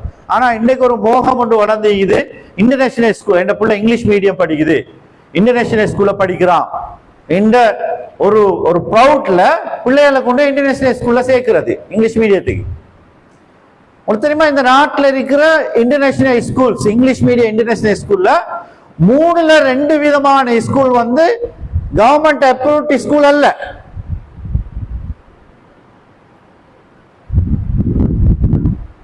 அண்மையில என்ற ஒரு நண்பர் சவுதியில ரியாத்ல அவர் குடும்பத்துல போய் செட்டில் ஆகிக்கிறார். அப்ப அவரோட மகன் வந்து கிரேட் 10 ஒரு இன்டர்நேஷனல் ஸ்கூல்ல படிச்சேன். இப்போ லீவிங் சர்டிஃபிகேட் எடுத்துட்டு இப்போ அங்கே ரியாத்தில் இருக்கிற இன்டர்நேஷனல் ஸ்கூலில் ஸ்ரீலங்கன் ஸ்கூல்ஸ் இருக்குது, போய் சேர்க்கணும்னா லீவிங் சர்டிஃபிகேட்டை கொடுக்கணும். உங்களுக்கு தெரியும், ஸ்கூலில் செய்கிறேன்னா ஒரு லெவலில் கிரேட்லேருந்து அடுத்த ஸ்கூலுக்கு மாறணும்னா லீவிங் சர்டிஃபிகேட்டை கொண்டு போகணும். தெரிஞ்ச விஷயம் தானே, ரைட்? அப்போ லீவிங் சர்டிஃபிகேட்டை கொடுத்தா லீவிங் சர்டிஃபிகேட் அவங்க என்ன செய்வாங்கன்னா செக் பண்ணுவாங்க. எப்படி? அங்கே ரியாத்தில் சவுதி அரேபியாவில் இருக்கிற இலங்கை தூதர் ஆலயத்துக்கு அனுப்புவாங்க, எம்பசிக்கு. எம்பசி என்ன செய்யும், அதை ஸ்ரீலங்கா எம்பசிக்கு அனுப்பும். ஸ்ரீலங்கா எம்பசி ரிசீவ் பண்ணி எடுகேஷன் மினிஸ்ட்ரிக்கு அனுப்பும். எடுகேஷன் மினிஸ்ட்ரி கமிஷனுக்கு அனுப்பி செக் பண்ணி ரிசல்ட்ஸ் அனுப்புவாங்க, இந்த ஸ்கூல் ரிஜிஸ்டர் பண்ணப்பட்டது அல்லது இல்லை. பார்த்தா என்ன நடந்த, அந்த பிள்ளை படித்த இன்டர்நேஷனல் ஸ்கூல் ரிஜிஸ்டர்ட் இல்லை. கடைசிக்கு சொன்னாங்க, பிள்ளையோட எதிர்காலம் படிக்கணும், ஏதோ ஒரு ஹெல்ப் பண்றோம், ஆனா நாங்க ஒரு வேலை செய்யறோம், உங்களோட பிள்ளைய நாங்க அசஸ் பண்றோம், மதிப்பிடுறோம், அவர் என்ன லெவல்ல இருக்கிறாரோ அந்த லெவலுக்கு நாங்க கிரேட்டை தருவோம்.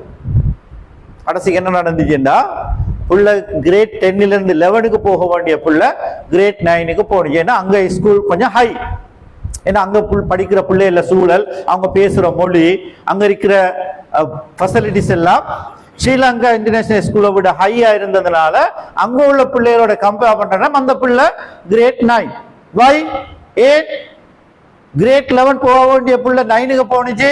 அந்த ஸ்கூல் எடுகேஷன் மினிஸ்ட்ரியோட கமிஷன்ல அப்ரூவ் பண்ணி இருந்திருந்தா, ரிஜிஸ்டர் பண்ணி இருந்திருந்தா, அப்ப நீங்க தெரிஞ்சிருக்கணும். ஏராவூர்ல சார் ஸ்கூல்ஸ் கேக்குதா? பெட்டிகுலர் இருக்குது, ரைட், எனக்கு தெரியாது, ரைட். அப்போ இது மிக முக்கியமான விஷயம். ரெண்டாவது, நாங்க ஒரு ஹையர் எஜுகேஷனுக்கு போக போறோம், ஒரு யூனிவர்சிட்டி இல்ல ஒரு டிகிரி ப்ரோக்ராம் என்ன செய்ய போறோம் வச்சுக்கொள்ளுங்களேன். இன்னைக்கு இந்த நாட்டில் நிறைய வியாபார கடைகள் இருக்குது, கல்வி வியாபார கடை பெட்டிகுலர்ல மீக்குது, கல்முனையில மீக்குது. கண்டில பேரதினி ஜங்ஷன்ல இருந்து கண்டி டவுன் வரைக்கும் நூற்றுக்கணக்கான கடைகள் இருக்குது. டிகிரி, அந்த யூனிவர்சிட்டி, இந்த university, UK university, Australia university என்று சொல்லி இப்படி டிகிரி ப்ரோக்ராம் நடத்துற நிறுவனங்கள் இருக்குது. அதை தெரிஞ்சிருக்கணும்.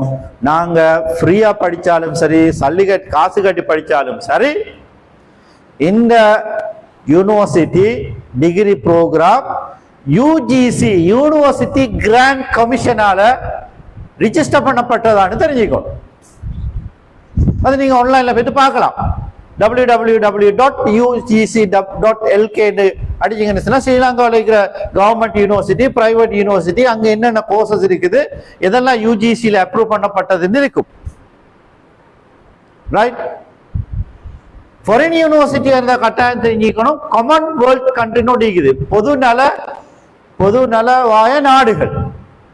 அப்ப அவங்க எல்லாம் சேர்ந்து ஒரு அக்ரிமெண்ட் சைன் பண்ணிக்கிறாங்க. அவங்களோட நாட்டில் இருக்கிற யூனிவர்சிட்டியில டிகிரியை முடிச்சா ஸ்ரீலங்கா யூனிவர்சிட்டி, அதாவது யூஜிசி, அதை அப்ரூவ் பண்ணும். இல்லாத போதும் அந்த டிகிரியை தூக்கி குப்பையில தான் போடும், ஃப்ரீயா படிச்சாலும் சரி. அப்ப அது 2ஆம் நிலை கல்வி. இப்ப நான் சொல்ல வர்றது 3ஆம் நிலை கல்வி. நீங்க எல்லாம் வந்திருக்கிறீங்க, உங்களுக்கு அனௌன்ஸ்மெண்ட் கிடைச்சிச்சு, ஒரு தொழில் வாய்ப்புக்கு கோர்ஸ் ஒன்று நடக்க போகுது, ரைட். நீங்க யாராச்சும் வெப்சைட்ல, டிவிசி சைட்ல போயிட்டு இது சம்பந்தமா விசாரிச்சீங்களா? கட்டாயம் தெரிஞ்சுக்கும். அந்த வகையில நான் படிக்க போற நிறுவனம் டிவிசில பதிவு செய்யப்பட்ட நிறுவனமா உன்னதை எப்படி பார்க்கிறேன்? உங்களோட கையில் இருக்கிற ஸ்மார்ட் போன்ல நீங்க போய் தேடி பார்க்கலாம். நான் எக்ஸாம்பிள் செய்து காட்ட போறேன், பாருங்க.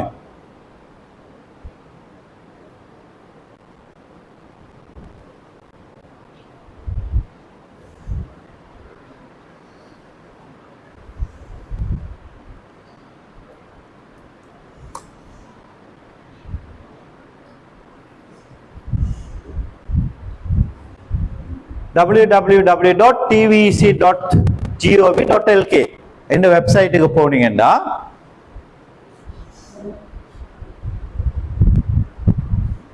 இது அவங்களோட ஆபீஷியல் வெப்சைட். எந்த மினிஸ்ட்ரிக்கு இருக்குது? எந்த மினிஸ்ட்ரிக்கு இருக்குது?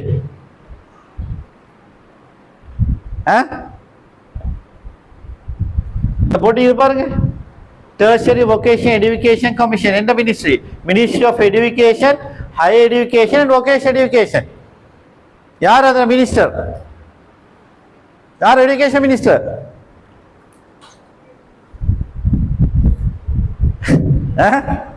எஜுகேஷன் மினிஸ்டர் யாரு? நாட்டு கல்வி அமைச்சர் யாரு? நாட்டு பிரதம மந்திரி கலாநிதி ஹரணி அமரசூரிய, ரைட். அப்ப அந்த மினிஸ்ட்ரியால போடப்பட்டதுதான் கமிஷன். இப்ப நீ கமிஷனை பத்தி தெரிஞ்சுக்கணும் கட்டாயமா. கமிஷன் என்ன? கமிஷன் கேள்விப்பட்டிருக்கிறீங்களா? தேர்தல் ஆணைக்குழு, தேர்தல் ஆணையாளர். யார் தேர்தல் ஆணையாளரை நியமிக்கிற? ஜனாதிபதி இல்ல. ஆணைக்குழுங்கிறது கிட்டத்தட்ட பார்லிமெண்ட்டுக்கு பவரான உண்டு. கமிஷன் என்று சொல்றது. ஜனாதிபதி நினைச்சாலும் கமிஷனரை நீக்க முடியாது, கமிஷனரை நியமிக்க முடியாது. பாராளுமன்றத்தில் இருக்கிற சர்வ கட்சி அங்கத்தோடு சேர்ந்துதான் ஒரு கமிஷனர் தீர்மானிப்பாங்க. எனவே ஒரு NVQ சர்டிபிகேட்டை நாட்டு ஜனாதிபதி தன் மகனுக்கு கூட எடுக்க இயலாது. நான் சேலஞ்ச் பண்ணுவேன்.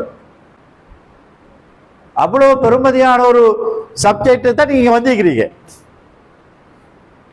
அதாவது NVQ சர்டிபிகேட்ங்கிறது 3ஆம் நிலை கல்வி ஆணைக்குழுவினுடைய ஆணையாளர் சிக்னேச்சர் வச்சு தர சர்டிபிகேட். அதுல 3 பேர் சிக்னேச்சர் வைக்கணும். பாஸ்போர்ட்னா கூட எடுக்க இயலும். நீ எடுக்கிறா தானே, லட்சக்கணக்கான காசு கொடுத்தா எடுக்கலாம், ஒரு ஆள் தான் சிக்னேச்சர் வைக்கிற. ஆனா NVQ சர்டிபிகேட்ல டிவிசி கமிஷனர் சைன் பண்ணணும், நைட்டா டிரெக்டர் சைன் பண்ணணும், எங்க படிச்சோம் அந்த நிறுவனத்துல ஹெட் சைன் பண்ணணும், 3 பேர் சைன் பண்ணணும். அந்த அளவுக்கு ஹைலி ஹிஸ்ட்ரிக்கான சென்சிட்டிவான ஒரு சாமான் அது. அப்ப கமிஷனர் கீழே தான் இருக்குது டிவிசி. இப்ப இந்த வெப்சைட்டுக்கு போனீங்கன்னா இதுல பாருங்க ரிஜிஸ்டர்ட் ட்ரைனிங் இன்ஸ்டிடியூட் இருக்குது. ரிஜிஸ்டர்ட் ட்ரைனிங் இன்ஸ்டிடியூட் இதை கிளிக் பண்ணினா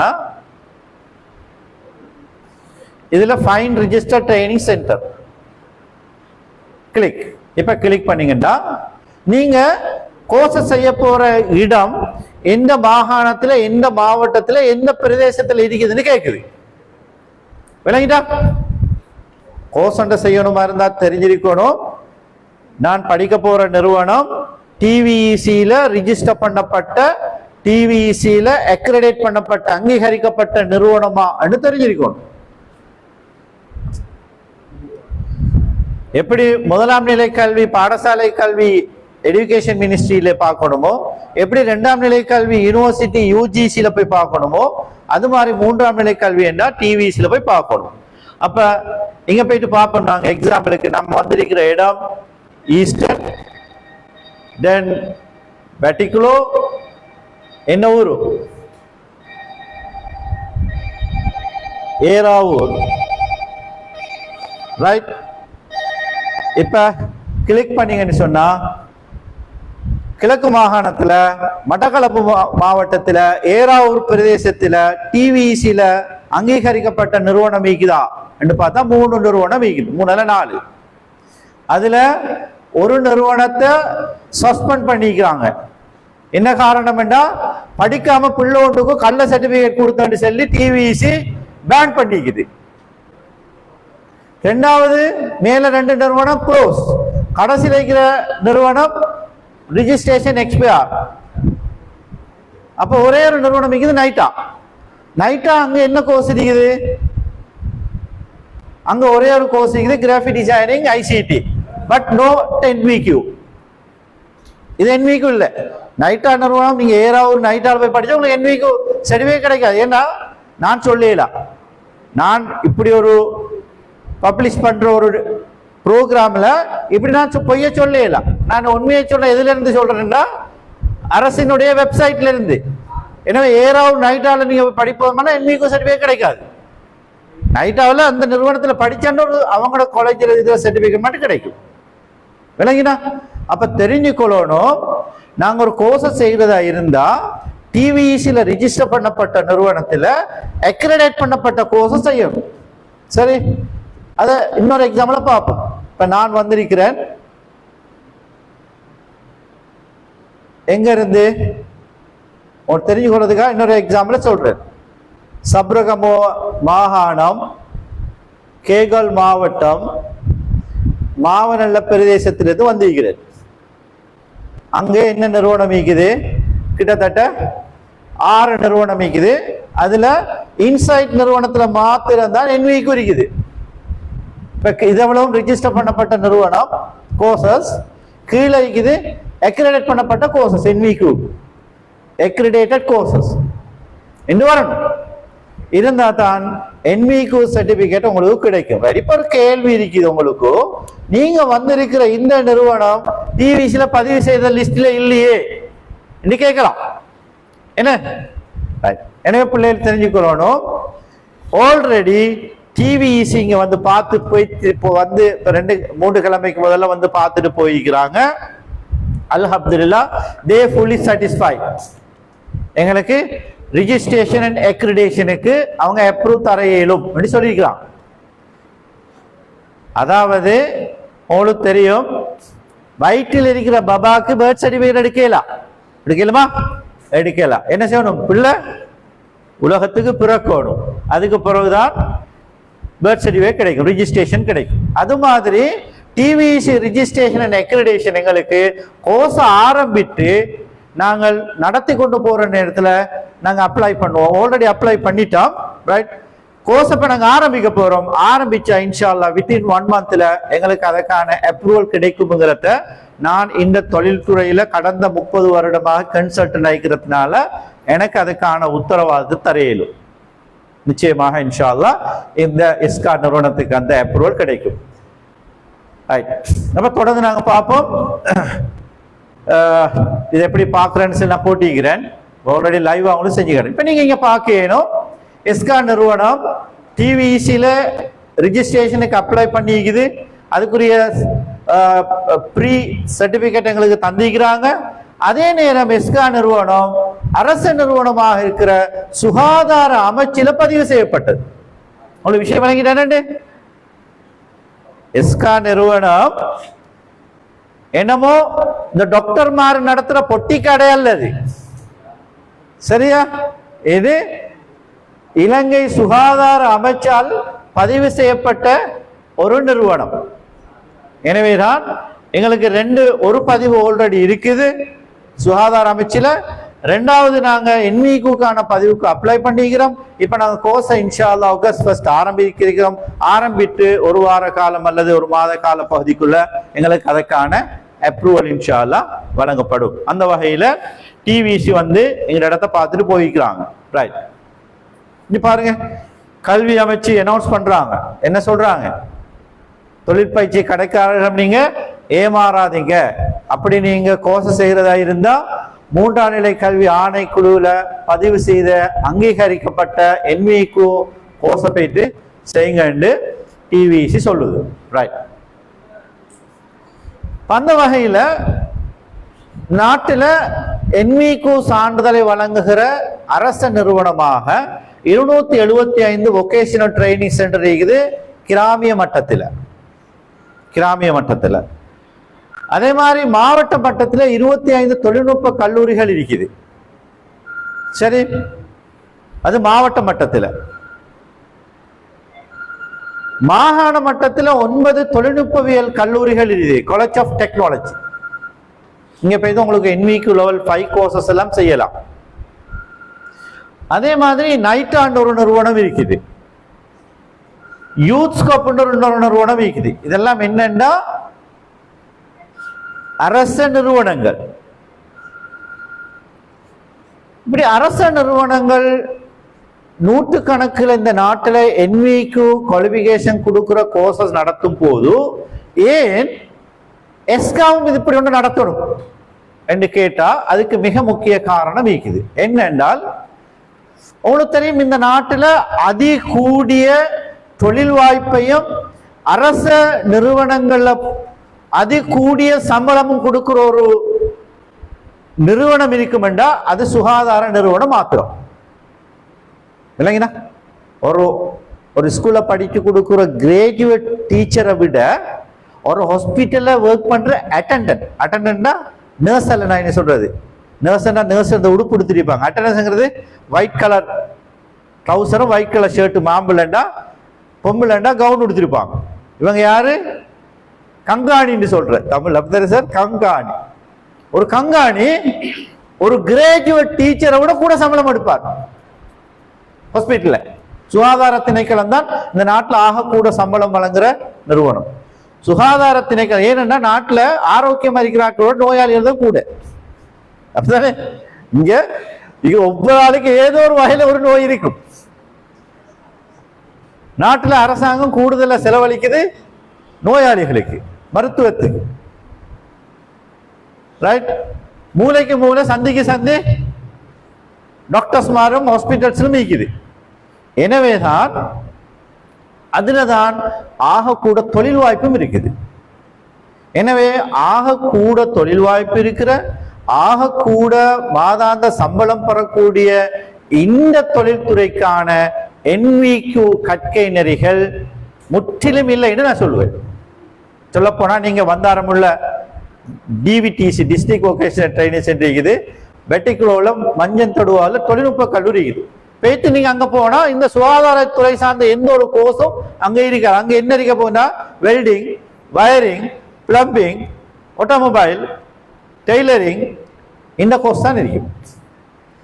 எனவேதான் இது நாட்டுக்கான ஒரு பங்களிப்பாக எஸ்கா நிறுவனத்தினுடைய தலைவர் முதல் பணிப்பாளர்கள் வரைக்கும் இது மிக முக்கியமான ஒரு விஷயம் இந்த நாட்டில் நடக்கணும் என்று அவர் தீர்மானம் எடுத்து இருக்கிற வளத்தை நாட்டுக்கு பயன்படுத்துவோம்.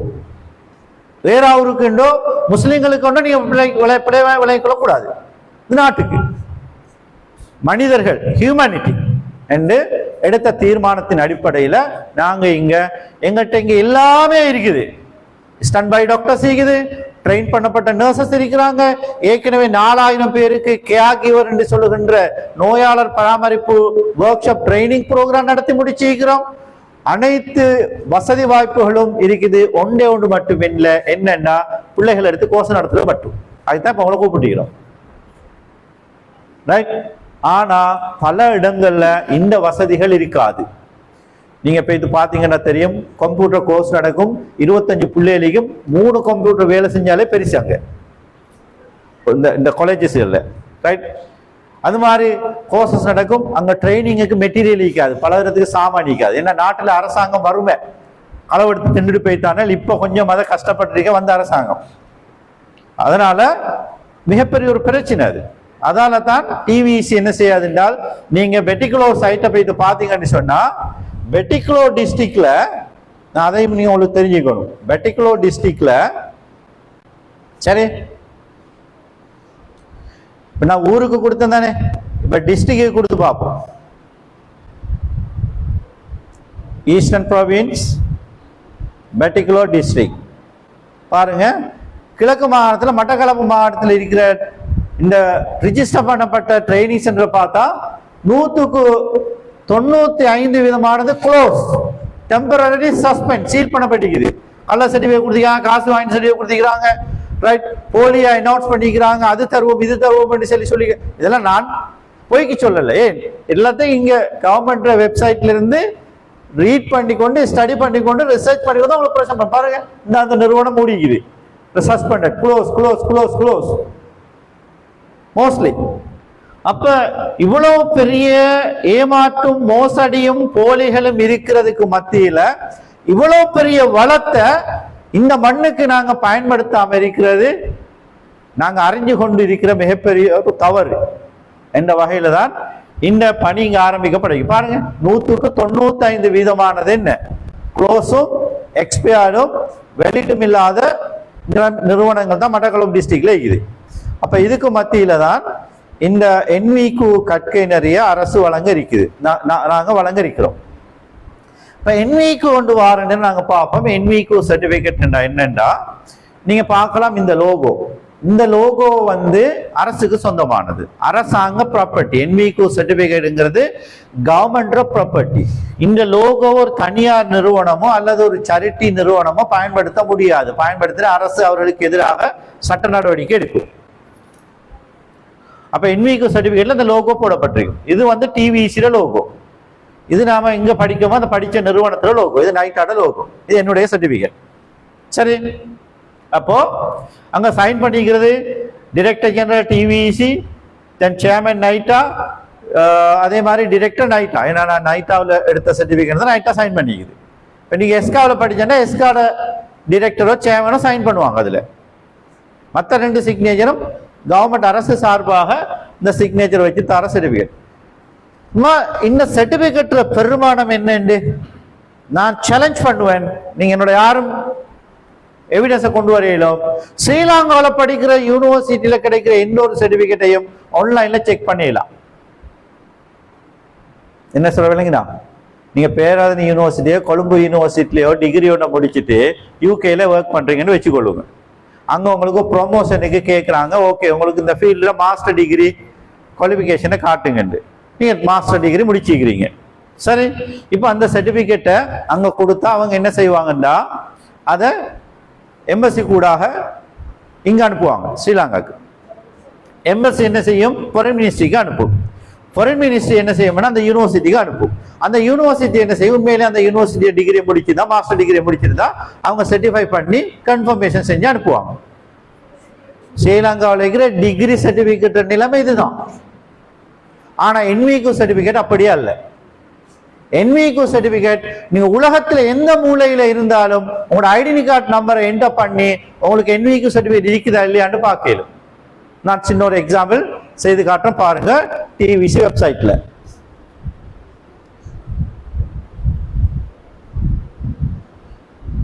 டிவிசி வெப்சைட்டுக்கு போனீங்கன்னா இது verify என்விகு certificate.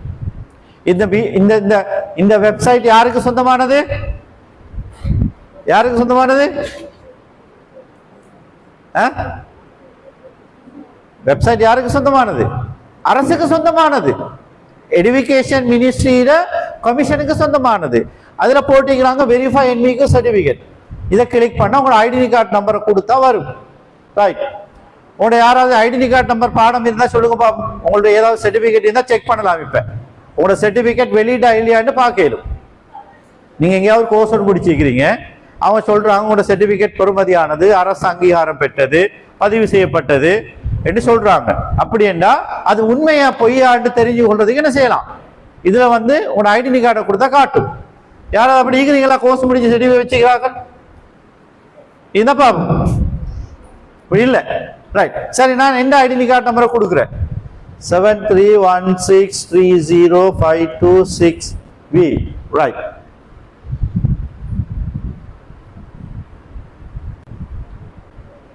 Identity 731630. Okay, 30526V. Yes. இப்ப பாருங்க என்கிட்ட என்னென்ன சர்டிபிகேட் இருக்குது. ரைட். ஸ்கில் பாஸ்போர்ட் என்ன தந்திக்குது. இதுல நீங்க பார்க்கல கவர்மெண்ட் வெப்சைட்ல என்ன போட்டோ போட்டு, என்ன அட்ரஸ் போட்டு, என்ன குவாலிஃபிகேஷன் என்ன, என்ன எஜுகேஷன் குவாலிஃபிகேஷன் என்ன, என்விக்கு குவாலிஃபிகேஷன் என்ன, ரைட், ப்ரொஃபஷனல் குவாலிஃபிகேஷன், அவ்வளவு டீட்டெயிலையும் அரசாங்கம் தன்னுடைய வெப்சைட்டை என்ன பற்றி பப்ளிஷ் பண்ணிக்கலாம். நான் என்ன என்விக்கு இருக்குதுன்னா போட்டு காட்டுறேன். உங்களுக்கு இருந்தா காட்டிருப்பேன். அப்ப நீங்க எஸ்காவுல நீங்க ஒரு என்விக்கு கோர்ஸை பிடிச்சா கோர்ஸுக்கு ரிஜிஸ்டர் பண்ணி 1 மந்த்ல உங்களுக்கு அப்ரூவல் ரிஜிஸ்ட்ரேஷன் கிடைச்ச உடனே உங்களோட பேரெல்லாம் பதிவு செய்யப்படும். பதிவு செய்யப்படும். உங்களோட ஐடென்டி கார்டு என்ன பண்ணா நீங்க இப்ப படிச்சு கொண்டு இருக்கிறீங்கன்னு சொல்லி காட்டும். கோர்ஸை முடிச்ச 1 வருஷத்துல நீங்க என்விக்கு சர்டிபிகேட் என்ன லெவல் எடுத்துருக்கீங்கன்னு காட்டும். சர்டிபிகேட்டை நீங்க தூக்கி கொண்டு தெரிய தேவையில்லை. வீடு பத்தி போனாலும் சரி, வெள்ளம் வந்து போனாலும் சரி, சூறாவளியில அழிஞ்சு போனாலும் சரி, பயப்பட தேவையில்லை. என்ன சர்டிபிகேட் ஆல்ரெடி டிவிசி வெப்சைட்ல ரிஜிஸ்டர் பண்ணப்பட்டிருக்கு. ரைட். இப்ப நாங்க பார்ப்போம் இந்த என்விக்குனுடைய தராதரங்கள் என்னண்டு. தொடர்ந்து பேசிட்டு இருக்கிறேன், மன்னிக்கணும். கொஞ்சம் தண்ணி குடிச்சிட்டு வாங்க. டைம் எடுக்குமே.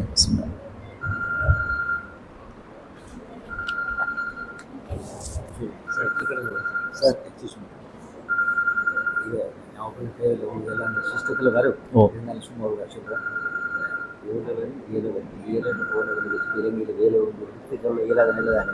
ஆனால் என்விக்கு குட் பாயிண்ட், அது வரும். ரைட். கவுனிங்க. இப்போ நாங்கள் இந்த என்விக்கு லெவலை பற்றி பார்க்க போகிறோம். உங்களுக்கெல்லாம் அனௌன்ஸ்மெண்ட்ல கிடைச்சிக்கும் என்ன லெவல் உண்டு?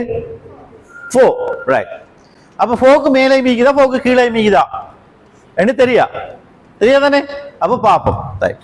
அந்த வகையில் பிள்ளைகள் இந்த ஸ்ரீலங்காவில் இருக்கிற வொகேஷனல் எடுகேஷன் குவாலிஃபிகேஷன் சிஸ்டத்தை பொறுத்தவரையில் கோர்ஸ் ஒன்று ஆரம்பிக்கும் பொதுவாக என்விக்கு லெவல் 3ல இருந்து. இப்போ லெவல் 3 கோர்ஸ் ஒன்றை ஒருவர் செய்கிறேன்னு இருந்தால் அவருக்கு ஏதாவது educational qualification O level results தேவைன்னு கேட்டால் சட்ட ரீதியாக தேவையில்லை. விளங்கி என்ன சொன்னேன்? சில நிறுவனங்கள் ரிசல்ட்ஸை பார்த்து எடுப்பாங்க. ஏன்னா பெரிய கிரௌடு வந்திருக்குது, எங்களுக்கு ஒரு 50 பேர் தான் தேவை, 500 பேர் தேவை வந்திருக்கிறாங்கன்னா அதுல நல்ல ரிசல்ட்ஸ் உள்ளவங்களை பார்த்து அவங்க ஒரு செலெக்ஷன் கிரைட்டீரியா வச்சுப்பாங்க. ஆனால் சட்ட ரீதியா என்விக்கு கோர்சஸுக்கு வந்துகிட்டு இல்ல, சில குறிப்பிட்டு சொல்லப்பட்ட கோர்சஸுக்கு ஓஎல்ல இந்த பாடத்துல குறைஞ்சது எஸ் இருக்கணும்னு கேட்டிருப்பாங்க. தவிர மற்றபடி ரைட் ஒரு என்விக்கு கோர்ஸ் செய்யறதுக்கு தேவை இல்லை. என்ன காரணம் என்றா, ஒருவர் பாடசாலையில ஓஏல படிச்சு ஏல படிச்சு யூனிவர்சிட்டி போறங்கிறது கிட்டத்தட்ட தசவீதம் தான் நாட்டில் இருக்குது. இந்த என்னென்ன விளங்கினா ஸ்கூல்ல நாங்கெல்லாம் ஸ்கூல்ல போய் படித்தோம். என்னது போய் படித்தோம்? டீச்சர் வந்து கேட்டா என்ன, நான் டாக்டர் ஆகணும், நான் இன்ஜினியர் ஆகணும், நான் லோயர் ஆகணும், நான் அக்கௌண்டர் ஆகணும். இதெல்லாம் என்ன தொழில்? இந்த தொழில் என்னத்துக்கு? சல்லி பணம் சம்பாதிக்கிறது. யாருமே டைம் பாஸுக்கு நான் பள்ளிக்கூடத்துக்கு வான்னு சொன்னவா இல்லை. ஆனால் அது சாத்தியமா? எல்லாரும் யூனிவர்சிட்டி போறதுக்கு சாத்தியமா? இல்லை. 6 லட்சம் பேர் ஓ லெவல் எழுதுறாங்க. அதுல 3 தான் ஏ லெவலுக்கு குவாலிஃபைட் ஆகி போகுது. அதுலயும் எத்தனை வீதம் யூனிவர்சிட்டிக்கு போகுது? 2%. ஸோ எனவே எல்லாருக்கும் யூனிவர்சிட்டிக்கு போறதுக்கு வாய்ப்பு இல்லை. காரணம் என்னன்னா எங்களோட எஜுகேஷன் சிஸ்டத்தில் இருக்கிற மிகப்பெரிய குறை என்னது? மனித இயல்புக்கு அப்பாற்பட்ட ஒரு விஷயம் எதிர்பார்க்கப்படுகிறது. மனித இயல்புக்கு அப்பாற்பட்ட விஷயம் என்ன? நாங்க படிக்கிற சிஸ்டம் என்ன? முழுமையா கன்சென்ட்ரேட் பண்ற, கவனக்குவிப்பு, மனநமுற, அதை கொண்டு போய் பரீட்சையில ஒப்புவிக்கிற, அதுல ரிசல்ட்ஸ் வந்தவொடனே யூனிவர்சிட்டி போற. இது மனித இயல்போடு சம்பந்த அப்பாற்பட்டது. அந்த கிரகிக்கின்ற ஆற்றல் எல்லாருக்கும் இருக்காது. எனவே அதன் மூலமாக நிச்சயமாக தொழில் கல்வியை பெற முடியாது, தொழில் வாய்ப்பு பெற முடியாது, ஹையர் எஜுகேஷனுக்கு போக முடியாது. எனவேதான் இந்த என்மிகோ சிஸ்டம்ங்கிறது என்னன்னு சொன்னா கண் கண்டால் கை செய்யும். அப்படின்னா என்ன? ஸ்கில். ஸ்கில்ங்கிறது வேற, நாலேஜ்ங்கிறது வேற. ஸ்கில் என்பது வேறு, நாலேஜ் என்பது வேறு. அதாவது எது கூடினாக்கள் இருப்பாங்க, இந்த மெமரைஸ் பண்ணி மனநமிட்டு பரீட்சையில ஒப்புவிக்கிற ஆக்களா கூடுதலா இருப்பாங்க. அல்ல கண்ணால பார்த்து கையால விளங்கி கொண்டு செய்யறாக்களா கூட இருப்பாங்க. யார் இருப்பாங்க? இந்த ரெண்டாவது சொன்னாக்கள். அந்த ஆக்கள் இந்த என்விக்கு சிஸ்டத்துக்கு கூடாக வாழ்க்கையில உயர்ந்த இடத்துக்கு வரலாம். PhD வரைக்கும் வந்து ப்ரொஃபசர் வரைக்கும் வரலாம். அவருக்கு சின்ன எழுத வாசிய கூட எல்லாம் இருக்கும் வரலாம். அதுதான் இந்த என்விக்கு சிஸ்டம். ஸோ என்விக்கு லெவல் 3 என்பது ஈக்குவல் டு ON. நான் ஆரம்பத்தில் சொன்ன, திரும்ப ஞாபகப்படுத்துறேன், இந்த நிகழ்ச்சி எஸ்காவினுடைய கோர்சஸ்களுக்கு மாணவர்களை உள்வாங்குவது அல்ல. விளங்கினா?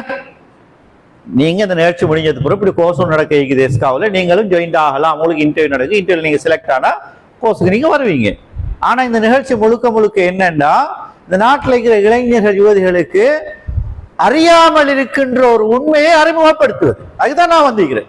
இல்லாட்டி நான் நூற்றுக்கணக்கான கிலோமீட்டர் பயணிச்சு இங்க வந்து என்ன தூக்கமும் இல்லாம இருந்து உங்களோட இந்த நிகழ்ச்சியை நடத்த தேவையில்லை. சரி, ஒரு மிகப்பெரிய ஒரு அறியாமைய இன்ஃபர்மேஷன் உங்களை ஷேர் பண்ண வந்திருக்கிறேன். எனவே பிள்ளைகளே, நீங்க நம்பிக்கை இழக்க வேண்டாம். நான் OL ஃபெயில், எனக்கு யூனிவர்சிட்டி கிடைக்கல, எனக்கு தொழில் ஒன்று செய்யலாம் என்று யாரும் நம்பிக்கை இழக்க வேண்டாம். அதுதான் என்ன?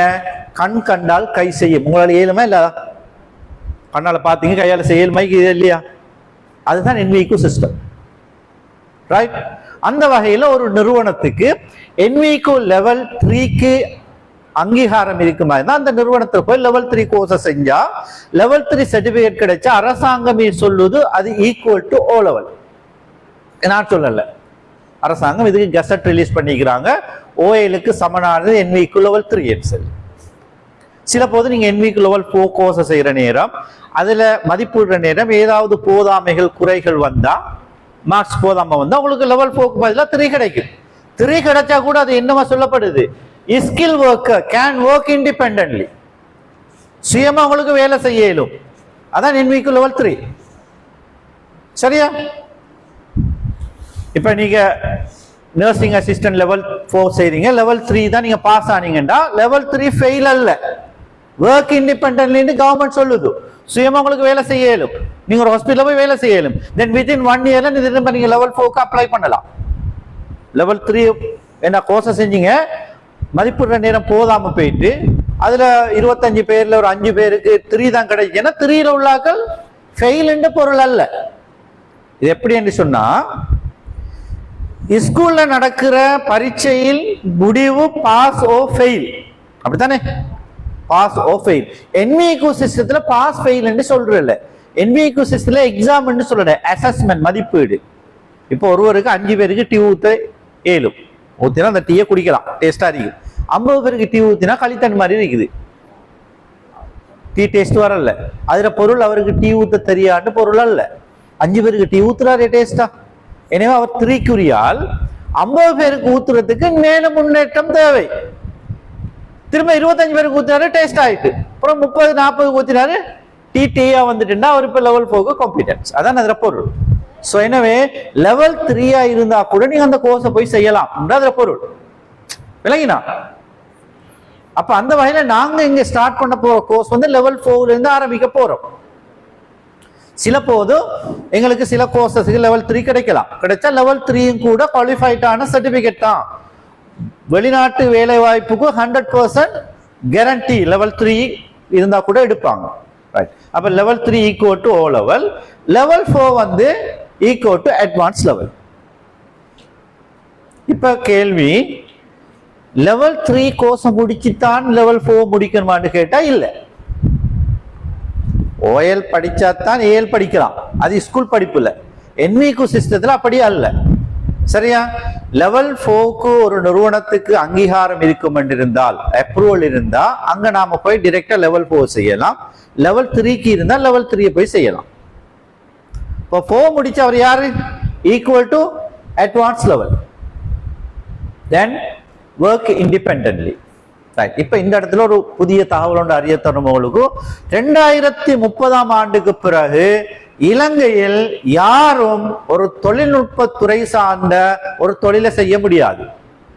கொண்டவட்டேலாம், கொண்டவற்ற ஒரு தொழில் தானே, முடிவற்ற ஒரு தொழில், டெய்லரிங் ஒரு தொழில், மோட்டார் சைக்கிள் ரிப்பேர் பண்றது ஒரு தொழில், வீட்டுக்கு வயரிங் செய்யறது ஒரு தொழில், பைப் வேலை செய்யறது ஒரு தொழில்.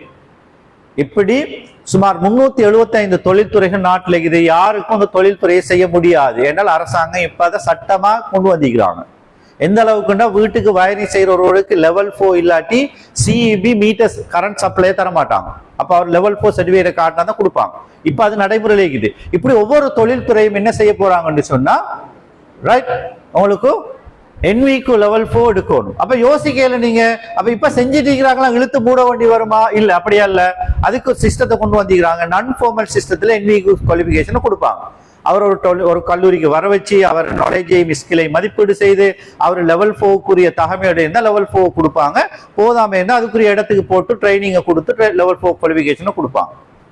அப்ப அந்த வகையில இனி ஸ்ரீலங்காவோட ஃபியூச்சர் வந்து என்விக்குள்ளான இவங்களுக்கு தெரியும். அரசாங்கம் மாறின உடனே எடுகேஷன் ரிஃபார்ம் ஒரு சிஸ்டம் ஒன்று கொண்டு வந்து நாட்டில் அது ஒரு பேசும் பொருளாக எவ்வளவு தெரியும். நீ கேள்விப்பட்டிருப்பீங்க, கல்வி திட்டத்துல ஒரு பெரிய ஒரு பிரளயம் ஒன்றை ஏற்படுத்துற வேலையை வந்த புதிய கல்வி அமைச்சர் கொண்டு வந்தான். ஏன்னா அவ ஹைலி எஜுகேட்டட் ஆனால், ரைட், ஃபாரின் யூனிவர்சிட்டி உள்ள நியாயமான தொடர்பு இருக்குது. எனவே ஸ்ரீலங்கால கொண்டு வரணும் ட்ரை பண்ண உடனே இங்க உள்ள அந்த பழமவாதிகளுக்கு என்ன செய்ய போட்டாங்க, பார்லிமெண்ட்லயே பெரிய முட்டுக்கட்டையை போட்டாங்க, பெரிய விமர்சனத்தை கொண்டு வந்தாங்க. எனவே இப்ப கொஞ்சம் கொஞ்சமாக அது ஆரம்பிக்கப்பட்டீங்க, ஆனா நிறுத்தப்படாது. அதுதான் மடியூல் சிஸ்டம். அப்ப எங்கட என்விக்கு கோர்ஸ்ல இருக்கிற சிஸ்டம்னா மடியூல் சிஸ்டம். எப்படி என்றால் நாம எதையெல்லாம் படிக்கிறோமோ அதையெல்லாம் செஞ்சு பார்க்கிறோம். பாடசாலை அப்படி இல்லையே. பாடசாலை நாங்க படிக்கிற முழுக்க முழுக்க கோட்பாடு மாத்திரம் தான். பாடசாலை படிக்க கோட்பாடு மாத்திரம். நாங்க சயின்ஸ் லேபுக்கு போயிட்டு 1-2 மட்டும் தான் செஞ்சு பார்ப்போம். அதை கூட சார் மட்டும் தான் செஞ்சு காட்டுவார் தவிர பிள்ளைகளை ஓட்டரையும் கொடுத்து நீ செஞ்சு இங்க வந்த 2 கெமிக்கலையும் எடுத்து கலந்து பாரு, என்ன கெமிக்கலா மாறுது, என்ன வாயு வெளிப்படுது என்று சயின்ஸ் லேப்ல ஒவ்வொரு பிள்ளைக்கும் கொடுக்குற இல்லை. வெறும் கோட்பாடு மட்டும்தான். ஆனால் மாடியூல் சிஸ்டம், எஜுகேஷன் ரிஃபார்ம் சிஸ்டம்ங்கிறது முழுக்க முழுக்க இந்த என்விகு சிஸ்டத்துல வரப்பு இருக்குது. ரைட். இப்ப நாங்க பார்ப்போம் அடுத்ததான் என்விகு லெவல் 5. அப்ப விஷயம் என்னன்னா, லெவல் 3 முடிச்சு தான் 4 முடிக்கணும்னு அவசியம் இல்லை. 4க்கு அங்கீகாரம் ஒரு நிறுவனத்துல நேரடியா போய் போக செய்யலாம். 3க்கு அங்கீகாரம் 3 செய்யலாம். நாட்டுல சிங்கள மொழியிலேயோ தமிழ் மொழியிலேயோ படிக்கிறேன்னா மேக்சிமம் லெவல் 4 வரைக்கும் தான் எந்த கோர்ஸும் செய்யலும். 375 கோர்சஸ் இருக்குது, எந்த கோர்ஸை செய்யலும். 4 முடிச்ச ஒருவர் 5 செய்யலாம். 5 என்பது டிப்ளோமா. டிப்ளோமா எப்படின்னா உங்களுக்கு தெரியும், யூனிவர்சிட்டி கிடைக்காத ஒரு பிள்ளை காலேஜுக்கு அப்ளை பண்ணும். காலேஜில் வைத்து 3 வருஷம் டீச்சிங் டிப்ளோமா செய்யுது. அது மாதிரி தான் இந்த டிப்ளோமா லெவல் 5ங்கிறது டிப்ளோமா. அப்ப லெவல் 4 முடிச்ச ஒருவர் 5க்கு போகலாம். 5க்கு டைரக்டா போக முடியாது. சரியா? நான் என்விக்கு லெவல் 5 மஞ்சந்தோடு டெக்னிக்கல் காலேஜில் அல்லது என்விக்கு லெவல் 5 பந்தாரமுள்ள டிவிடிசியில நடக்குது என்று போட்டு நீங்க கோர்ஸுக்கு போய் சேர முடியாது, உங்களை எடுக்க மாட்டாங்க. எது வரைக்கும் நீங்க மினிமம் லெவல் 3 குவாலிஃபிகேஷன் சர்டிபிகேட் இருக்கும் வரைக்கும் எடுக்க மாட்டாங்க. அப்ப லெவல் 3 கட்டாயம் மினிமம் லெவல் 5 செய்யறதுக்கு. அப்ப சில போது ஒரு நிறைய பேர் அப்ளை பண்ணிக்கிறாங்க. லெவல் 4 உள்ளாக்கள் நிறைய இருந்தா அந்த இன்டர்வியூல கூடுதலா லெவல் 4 உள்ளாக்கள் செலக்ட் ஆகுவாங்க. அதான் அதுல உள்ள விஷயம். Right. Then level 5 supervisory level diploma, level 6 higher national diploma, managerial level. உங்களுக்கு தெரியும் HND என்று சொல்லி கோர்ஸ் செய்கிறாங்க பிள்ளைகள் இல்லையா? HND கோர்ஸ் செய்யணும்னா OL மேத்ஸும் இங்கிலீஷும் தமிழும் சில கோர்ஸ்களுக்கு சயின்ஸும் சி பாஸ் இருக்கணும் OL. AL ஏதாவது ஒரு ஸ்ட்ரீம்ல 3 பாடம் பாஸ் இருக்கணும், இருந்தா தான் HND கோர்ஸ் செய்யலாம், அப்படித்தானே? ஆனா NVQ level 6 HND இதுக்கு என்ன எந்த விதமான OL ரிசல்ட்ஸும் எதிர்பார்க்கப்படாது. என்ன தேவைன்னா 3 முடிச்சா 5 முடிச்சா அவர் 6க்கு போகலாம்.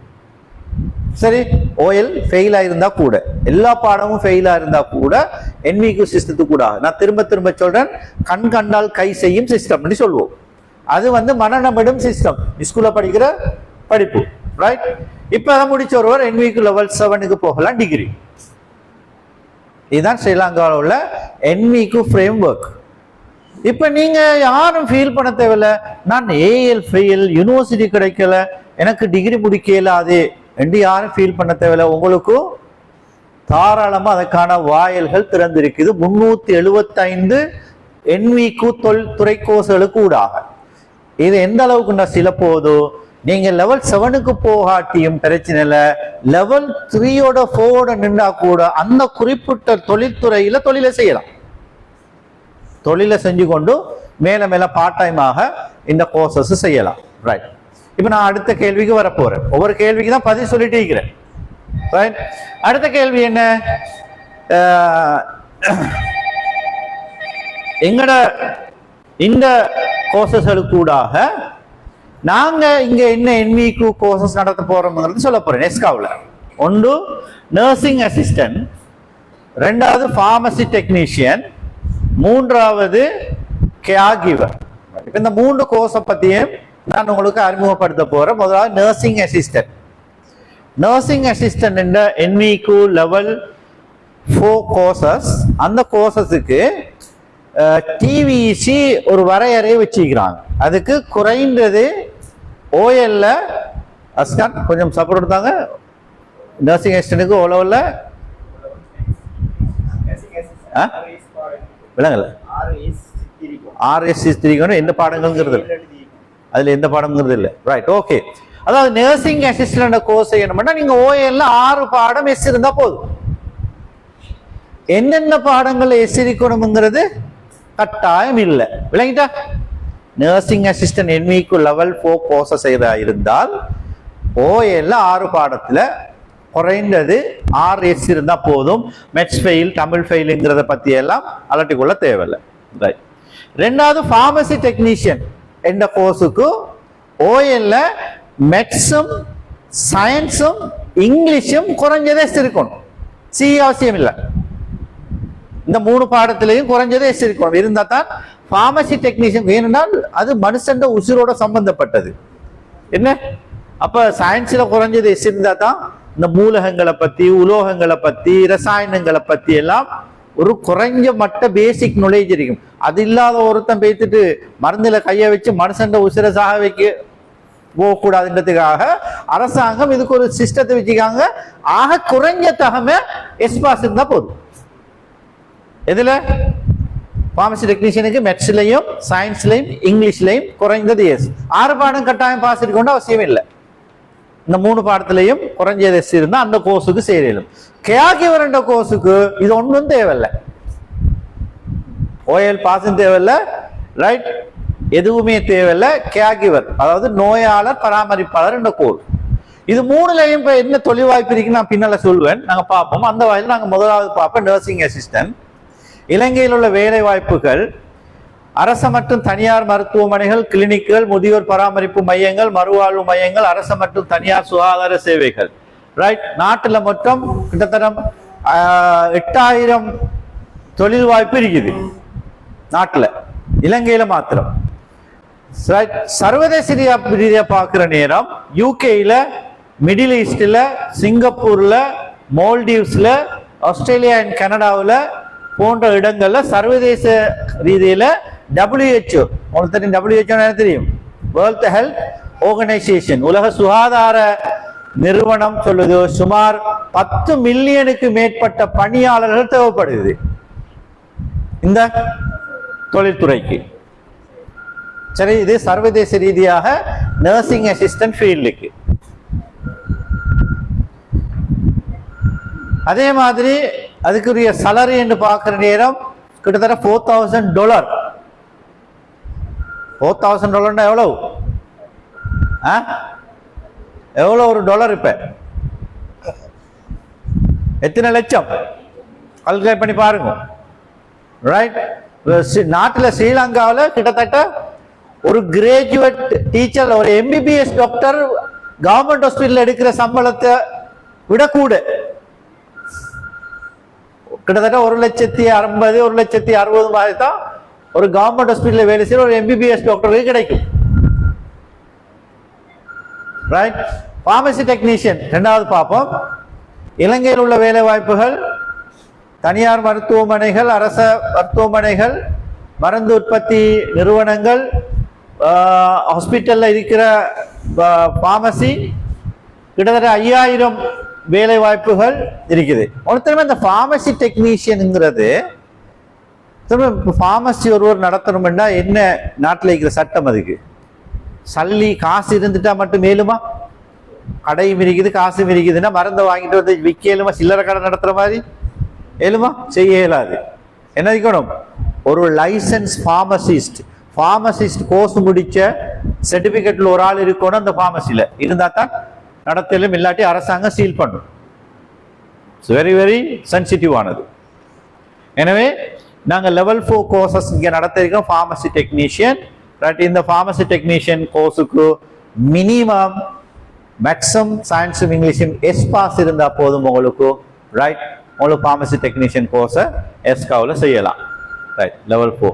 அதை நாங்கள் சர்வதேச ரீதியில் பார்க்கிற நேரம் ரைட் பல அமைப்புகள்ல சுமார் 6 மில்லியனுக்கு மேற்பட்ட பணியாளர்கள் தேவைன்னு சொல்லி WHO சொல்லுது பார்மசி டெக்னீஷியன் என்ற தொழில்துறைக்கு. அதுக்கும் அதே மாதிரி கிட்டத்தட்ட $4,000 வரைக்கும் மாதாந்த சம்பளம் எடுக்கக்கூடிய ஒரு தொழில்துறை. அடுத்ததுதான் நாங்கள் பார்க்க போறோம். இந்த தொழில்துறையை பொறுத்தவரையில கேகிவர் என்ற கோர்ஸை பொறுத்தவரையில இது இலங்கையில சுமார் 12,000 வேலை வாய்ப்புகள் இருக்குது. கேகிவர் என்னண்டா உங்களுக்கு தெரிஞ்சுமே தெரியாது. இப்ப ஒரு வசதியான குடும்பத்தில் ஒரு வயது முதிய ஒரு ஆள் இருக்கிறார். அவருக்கு என்ன செய்யணும் வேண்டா, டைமுக்கு மருந்து கொடுக்கணும். என்ன மருந்து கொடுக்கணும், அவருக்கு தேவையான சில சப்போர்ட்டுகளை செய்யணும் என்றா அதுக்கு இந்த கேகிவர் கோர்ஸ் முடித்தவர்களை பல லட்சம் ரூபா கொடுத்து ஹயர் பண்ணுவாங்க. கொழும்புலாம் அதுக்கு கம்பெனிகள் இருக்குது. கம்பெனி நம்ம ரிஜிஸ்டர் பண்ணால் கம்பெனி நமக்கு சொல்லும் இந்த இந்த இது மாதிரி என்ன பிக்மி மாதிரி அல்லது ஊஃபர் மாதிரி ஆன்லைனில் நம்ம ரிஜிஸ்டர் பண்ணுற மாதிரி சொல்லுவாங்க இந்த இடத்துல. அப்போ கம்பெனி நமக்கு பே பண்ணும். கம்பெனி நமக்கு சேலரி பே பண்ண நம்ம அந்த இடத்துக்கு போய்த்து அந்த நோயாளிக்கு தேவையான பராமரிப்பு வேலையை செஞ்சுட்டு வருவோம். அது பெரிய ஒரு மனிதநேய பணி. அது சரி, ஒரு மனுஷனை வாழ வச்சு அடுத்த மனித சமுதாயத்தை வாழ வைத்ததுக்கு சமன் என்ற வகையில ஒரு பெரிய ஒரு மனிதநேய பணி. அது நேரம் கேகிவர சர்வதேச நாங்கள் பார்க்கிற நேரம் ஜப்பான் உங்களுக்கு தெரியும், ஆகக்கூட ஆயுள் காலம் கூடிய மக்கள் வாழ்ற ஒரு நாடு. இஸ்ரேல், கனடா, மத்திய கிழக்கு ரைட் இந்த நாடுகள்ல குறிப்பாக இந்த தொழில்துறைக்கு ஹைலி டிமாண்ட். எந்த அளவுக்குண்டா உங்களுக்கு மைக்ரேட் ஆகணும்னு வச்சுக்கொள்ளுங்களேன். ஆஸ்திரேலியா போகணும் அல்லது ஒரு யூரோப் கண்ட்ரிக்கு போகணும்னா இன்னைக்கு என்ன செய்யறான், படகுல ஏறிட்டு போயிட்டு நடுக்கடலை சாகுறான். கள்ளத்தனமாக புரோக்கர்ஸ் மாற வச்சு நடுக்கடலை போயிட்டு சாகுறான். சொல்றாங்களே ஆஸ்திரேலியாவுக்கு படகு மூலம் போகாதீங்க, போனவங்களோட வாழ்க்கை முடிஞ்சிடும். இந்த கேகிவ கோசம் முடிச்சா உடனே உங்களோட ஸ்ரீலங்காவோட சிட்டிசன்ஷிப்பை கேன்சல் பண்ணி வாங்கும். ஆஸ்திரேலியா சிட்டிசன்ஷிப் தாரன்னு சொல்லி உங்களை எடுப்பான். பிஆர் கிடைக்கும். யூரோப் கண்ட்ரிகள் எல்லாம் பிஆர் கிடைக்கும், பெர்மனன்ட் ரெசிடென்ஸ், ஃபெமிலியா கிடைக்கும். அந்த அளவுக்கு ஒரு டிமாண்டான தொழில்துறை. கிட்டத்தட்ட 30 பில்லியனுக்கு மேற்பட்ட ஒரு தொழில் வாய்ப்பு இருக்கிற ஃபீல்டு தான் இந்த கேகிவர். ஸோ எனவே நாம ஹவுஸ்மேட்டா போயிட்டு அரபியரை கையில அடி வாங்காம, சரி கேகிவர் என்ற கோர்ஸை முடிச்சா உங்களை அங்க கம்பெனி எடுக்கும். அரபு நாட்டுல கேகிவர் சப்ளை பண்ற கம்பெனி தான் எடுக்கும். கம்பெனி என்ன செய்யும், தேவையான டைமுக்கு டிரான்ஸ்போர்ட்டை கொடுத்து அங்க போயிட்டு அவங்களோட வேலையை முடிச்சுட்டு திரும்ப டிரான்ஸ்போர்ட்டை கொடுத்து கம்பெனியை கொண்டு வரும் அக்கமடேஷன் இருக்கிற இடத்துக்கு. சரி, இல்லாம சும்மா இந்த 400-500 ரியால் சம்பளத்துக்கு போயிட்டு அடி வாங்கி அடிமையாக வாழ்றதை விட ஒரு ப்ரொஃபஷனலான கோர்ஸை முடிச்சு எக்ரிமெண்ட் போட்டு பல லட்சம் ரூபாய் சம்பளத்துக்கு தொழில் வாய்ப்புக்கு போறதுக்கான ஒரு தொழில்துறை தான் இந்த கேகிவர் கோர்ஸ் ஃபீல்டு. வந்து குறிப்பா என்ன பிரச்சனைன்னா NVQ குவாலிஃபிகேஷன் இல்லாததுனால நாட்டு மக்களுக்கு இந்த வாய்ப்பு கிடைக்குது இல்லை. ரைட், அந்த வகையில கேகிவர் ஒரு கோர்ஸும் அவங்களுக்கு இங்க நடக்க இருக்குது. அதுக்கும் அதே மாதிரி $3000 வரைக்கும் சம்பளம் எடுக்கக்கூடிய ஒரு தொழில்துறை தான் இந்த ஃபீல்டு. ரைட், இப்ப பாருங்க, நாம பாடசாலையில படிச்சோம் 12 வருஷம். ஆனா அந்த படிப்பால எங்களுக்கு தொழில் ஒன்று செய்ய இயலாது. ஏழுமா யாராச்சும் தொழில் தருவாங்களா? 7 படிச்சதுக்கு இல்ல. ஆனா ஜஸ்ட் ஒரு வருஷம் வந்து ஒரு NVQ கோர்ஸை முடிச்சோம், 3 கோர்ஸையோ 4 கோர்ஸையோ, வித் 1 இயர் ஜாப் கிடைக்குது. என்ன பிரச்சனைன்னா நாட்டுல தொழில் வாய்ப்பு தாராளமா இருக்குது. ஆனா ஒரு பக்கம் ஒரு பிரச்சனை சொல்றோம், இளைஞர்களுக்கு தொழில் வாய்ப்பு இல்லை. தொழில் வாய்ப்பு இல்லாததான் இன்றைக்கு போதைப் பொருள் பிரச்சனை, இன்றைக்கு லவ் அஃபேர்ஸ் பிரச்சனை, இன்றைக்கு எத்தனையோ பிரச்சனைக்கு காரணம் இளைஞர்கள் யுவதிகளுக்கு என்ன தொழில் வாய்ப்பு இல்லைங்கிறது சொல்றாங்க. ஆனா பிரச்சனை என்ன தெரியுமா, தொழில் வாய்ப்பு தொழில் இருக்குது, தொழிலுக்குரிய தகமை இல்லை. விளங்கினா? அப்ப அந்த தகமையை நான் ஏற்படுத்தி கொண்டா எனக்கு தொழில் வாய்ப்பு இருக்குது. ரைட், அந்த வகையில் நாங்க இப்ப தொடர்ந்து பார்ப்போம். ஒவ்வொரு கோர்ஸும் நீங்க எதிர்பார்த்த இந்த கேள்விகளுக்கான பதில். கேகிவர் கோர்ஸுக்கு NVQ level 4 குவாலிஃபிகேஷன் கோர்ஸ் வந்து 6 month 1 year. அதாவது ஃபுல் டைமர் செய்யறதா இருந்தா 6 month நடக்கும், பார்ட் டைமர் செய்யறதா இருந்தா 1 year நடக்கும். கிளாஸ் டைம் 8 மணில இருந்து 4:30 மணி வரைக்கும் நடக்கும். ஃபுல் டைம் என்று சொன்னா கிழமையில 4 நாட்கள் இங்க வருகை தரணும். பார்ட் டைம் கிழமையில 2 நாள். ஆன்லைன்லயும் நடக்கும், கிளாஸ் ரூம்லயும் கிளாஸ் நடக்கும். தியரி கிளாஸஸ் வந்து ஆன்லைன்ல நடக்கும், ப்ராக்டிகல் வந்து நீங்க இங்க வருகை தர வேண்டி வரும். ஒரு பெட்ஜுக்கு நாங்க 30 ஸ்டூடெண்ட்ஸ் தான் எடுக்கிறோம். இதுக்கு கோர்ஸ் ஃபீஸ் வந்து மாசத்துக்கு 10,000 ரூபாய். ஆனால் இது எங்கட பைலட் ப்ராஜெக்ட்ங்கிறதுனால பணிப்பாளர் சபை ஒரு முடிவு எடுத்திருக்குது. கோர்ஸ்ல இணைந்து கொள்ற அனைத்து ஸ்டூடெண்ட்ஸுக்கும் 25% ஸ்காலர்ஷிப் கிடைக்குது. சில நேரம் உங்களோட குடும்ப பின்னாடி வசதியான குடும்பம் வேண்டா, இங்க நீங்க கட்டுற கட்டணம் 1 ரூபாய் கூட யாரும் தன்னை பாக்கெட்ல போட போறல்ல. நாட்டுல நோயாளிகளை பராமரிக்கிறதுக்கு செய்கின்ற ஒரு மகத்தான பணிக்கு செலவு செய்றீங்க. எனவே நீங்க என்ன செய்ய வேண்டாம், அந்த ஸ்காலர்ஷிப் எதிர்பார்க்காம 10,000 தானே சின்ன காசு, என்ன சின்ன காசு, அப்ப முழுசா நீங்க கட்டி படிக்கலாம். இல்லைன்னா உங்களுக்கு எல்லோருக்கும் 25% ஸ்காலர்ஷிப் கிடைக்கும். 25% ஸ்காலர்ஷிப்னா மாசம் நீங்க 7,500 கட்டணும். 2 கிலோ இறைச்சியும் வர மாட்டான்னு நினைக்கிறேன். இப்ப அப்படியா சார்? அங்க இங்க 2,500 வரைக்கும் ஒரு சில நேரம். ரைட், எங்கட ஏரியாவில் வந்து மாவட்டத்துல எல்லாம் கிலோ 3,250 ரூபா போகுது கிலோ இறைச்சி. ரைட், ஸோ எனவே இதுக்கு அட்மிஷன் ஃபீஸ் 5,000 இதுக்கு சார்ஜ் பண்றோம். அதே நேரம் ஃபார்மசி டெக்னீஷியன் இந்த கோர்ஸை பொறுத்தவரை இதுக்கு NVQ level 4 கோர்ஸ் தான் நடக்குது. இது டியூரேஷன் 6 month ஃபுல் டைம் 4 நாள் வரணும். பார்ட் டைம் 12 மாசம். Class time same time morning 8 to 4:30. 2 days வந்து full time, part time full time 4 டேஸும் வரணும். ஆன்லைன் அதே மாதிரி கிளாஸும் 30 பேர். அதுக்கு அதே கோர்ஸ் ஸ்ட்ரக்சர், ஃபீ ஸ்ட்ரக்சர் அதே ஸ்ட்ரக்சர் தான் இருக்குது. தென் நர்சிங் அசிஸ்டன்ட் பொறுத்தவரையில் நாங்கள் நெக்ஸ்ட் வீக் ஸ்டார்ட் பண்ணிருக்கிறோம் இந்த கோர்ஸை. ஆல்ரெடி இப்போதைக்கு சுமார் 20 பேர் வரையில அட்மிஷன் ஃபீ எல்லாம் கட்டி ரிஜிஸ்டர் பண்ணி இருக்கிறாங்க, அவசரப்படுத்திக்கிட்டு இருக்கிறாங்க எப்போ ஸ்டார்ட் பண்ணுறேன்னு சொல்லி. எனவேதான் அவசரமா கோர்ஸ் விரும்புகிறவர்கள் நீங்க இன்றைக்கே டிசைட் பண்ணல நான் நர்சிங் அசிஸ்டன்ட் கோர்ஸை செய்ய போறேன். இல்ல ஃபார்மசி டெக்னீஷியன் கேர் கிவர் செய்யணும்னு ஆசைப்படுறதா இருந்தால் நீங்க இன்டர்வியூ ஃபேஸ் பண்ணலாம். அட்மிஷன் ஃபீயை கட்டி கொண்டு நீங்க வெயிட் பண்ண வேண்டி வரும். ஏன்னால் இப்போதைக்கு எங்களுக்கு நர்சிங் அசிஸ்டன்ட்டுக்கு 20 students registered. But next week நாங்கள் we are going to start a course. ரைட்? என்ன 2 கிழமைக்கு முதல்ல டிவிசி வந்து பார்த்துட்டு போயிட்டாங்க. அந்த வகையில் நர்சிங் அசிஸ்டன்ட் கோர்ஸும் வந்து 1 year நடக்க இருக்குது. சேம் இப்போதைக்கு இந்த கோர்ஸ் வந்து 1 year. நாங்கள் இப்போ நடத்த போகிற கோர்ஸ் வந்து 1 year. அந்த கோர்ஸுக்கான டியூரேஷன் 900 hours. மற்ற கோர்ஸ் எல்லாம் 720 மணித்தியாலம். இந்த கோர்ஸ் மாத்திரம் 900 hours மொத்தம். அப்போ அந்த வகையில் கோர்ஸ் 3 நாளைக்கு நடக்கும். இது நர்சிங் அசிஸ்டன்ட் பார்ட் டைமாக நடக்கும். கிழமையில 3 நாள் 8 மணிலிருந்து 4 மணி வரைக்கும். சில கிளாஸஸ் வந்து ஆன்லைன்ல நடக்கும், தியரி கிளாஸஸ். இதுக்கு நாங்கள் 30 பேர் எடுக்கிறோம். சேம் கோர்ஸ் ஃபீ வந்து 10,000, 25% ஸ்காலர்ஷிப் படிக்கு 7,500 நீங்க பே பண்ணி படிக்கலாம்.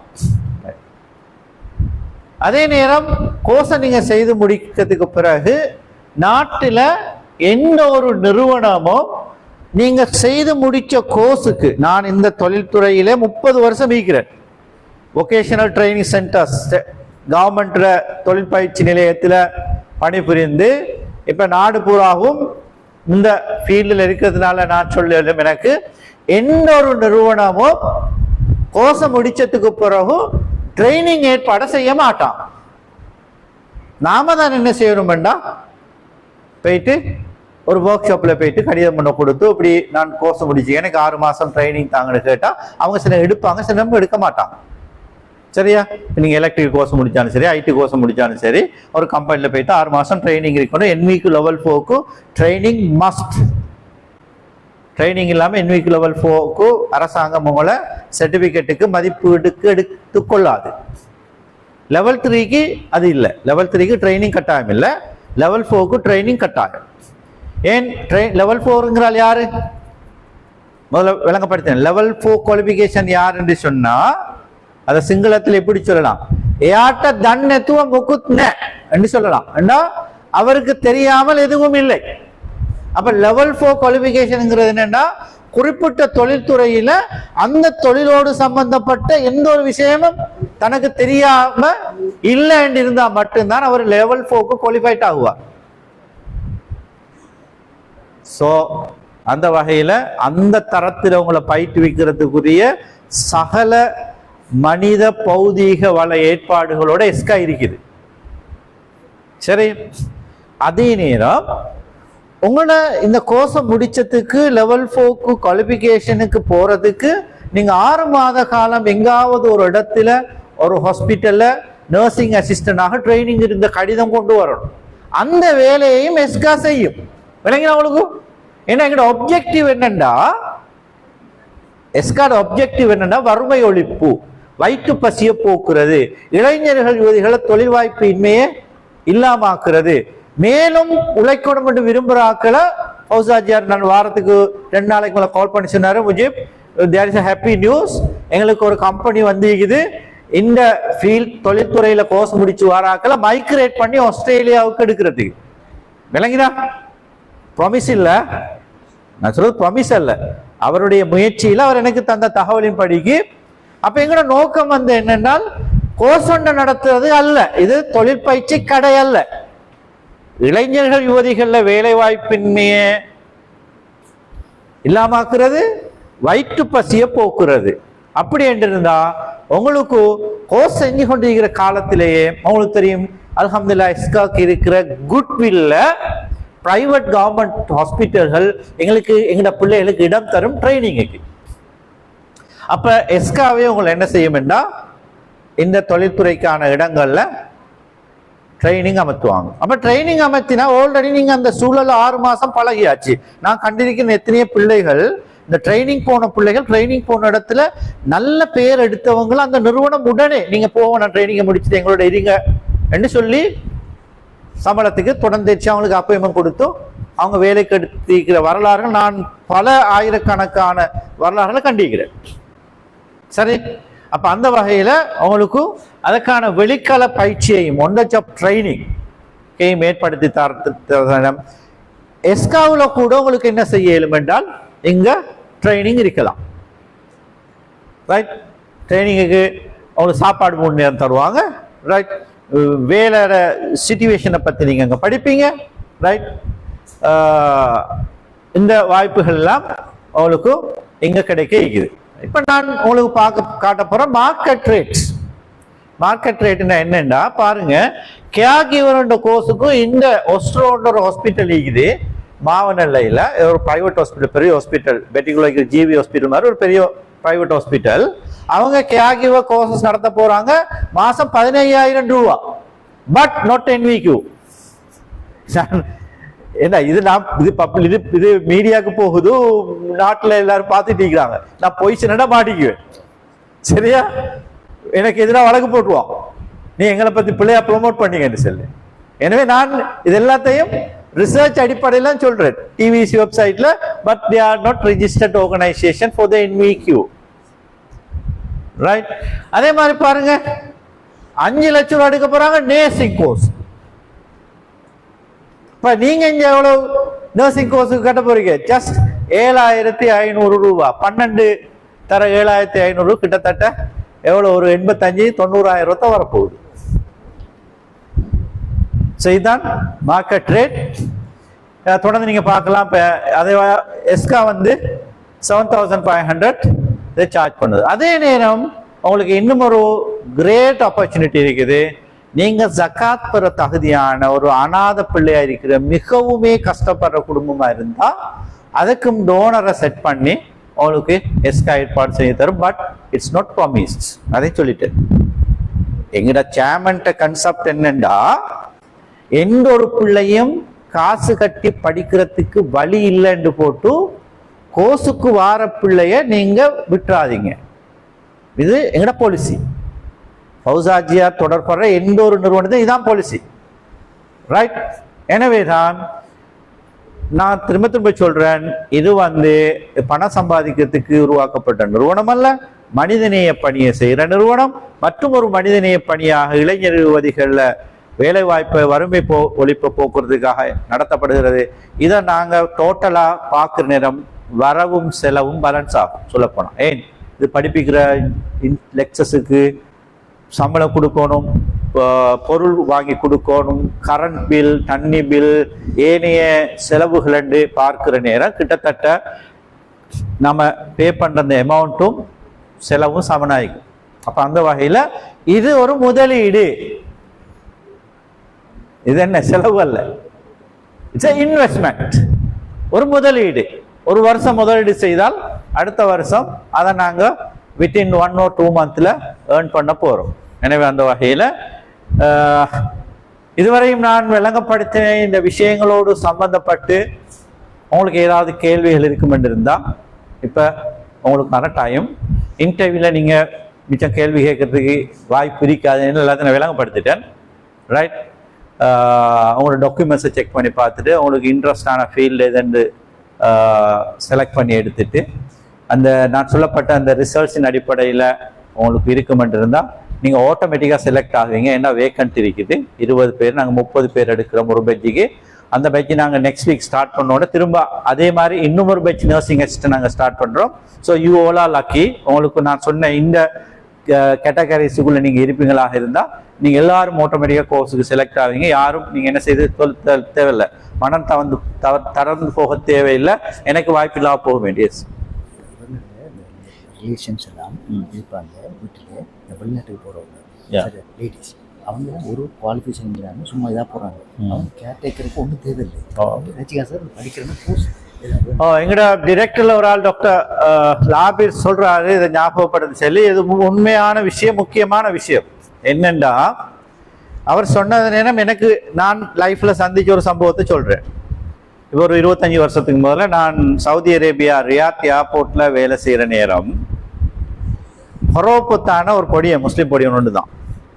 அவன் 285 ரியால், அந்த நேரம் ஒரு ரியால் வந்து 7 ரூபா 50 பைசா. இது எப்பது 1990களில். அப்ப ஏஜென்சிக்கு காசு கட்டுறதுக்கு வட்டிக்கு காசு எடுத்து 75,000 ரூபாய் காசை லொச்சில காணாமாக்கி போட்டு திரும்ப 75,000 ரூபாய் காசு வட்டிக்கு எடுத்துக்கிட்டு வந்து எவ்வளவு சம்பளம்? 275 7,600 ரூபா. நான் ஏசின டே இந்த காசு இருந்தா போதுமாடா உனக்கு இதை வச்சு ரோட்ல சரி மயிர்கிழங்கு வாங்கி போட்டு வியாபாரம் பண்ணா கூட உழைக்கலுமே, ஏன் இந்த முட்டாள் வேலை செஞ்சான்னு சொல்லி நான் சொன்னேன்.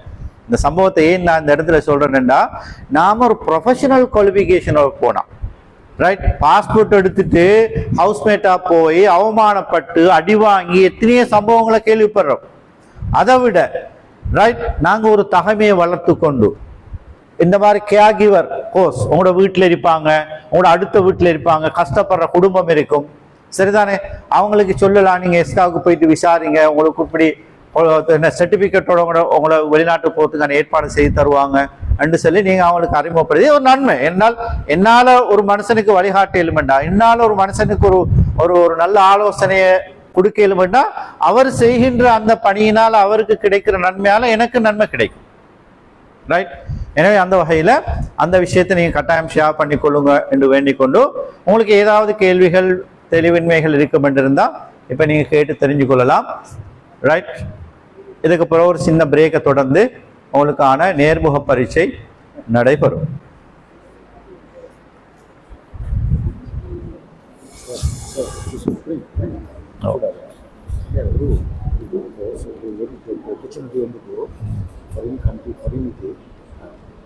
என்ன கிளிக்கு ஞாபகம் இல்லை, கொடுத்துருக்காங்க ஆப்பர்ச்சுனிட்டி ஸ்ரீலங்காவுக்கு 15,000 பேர் இலங்கையில் தேவை. சரியா? 2,00,000 பேர் குவாலிஃபைட் ஆகிக்கலாம். என்ன ஃபீல்டோ தெரியாது. சரியா ஞாபகம். அந்த பேலன்ஸ் இல்லை இருக்குது. இந்தியாவில் ஆனா இந்த ஸ்கில் நாலேஜ் ஸ்ரீலங்கா இது இல்லை. ஸ்ரீலங்கா தரத்துல இந்தியா இல்லையே அந்த சைட்ல. சொல்லுங்க பிள்ளைகள், ஏதாவது கேட்டு தெரிஞ்சுக்கொள்ளணுமா? சொல்லுங்க.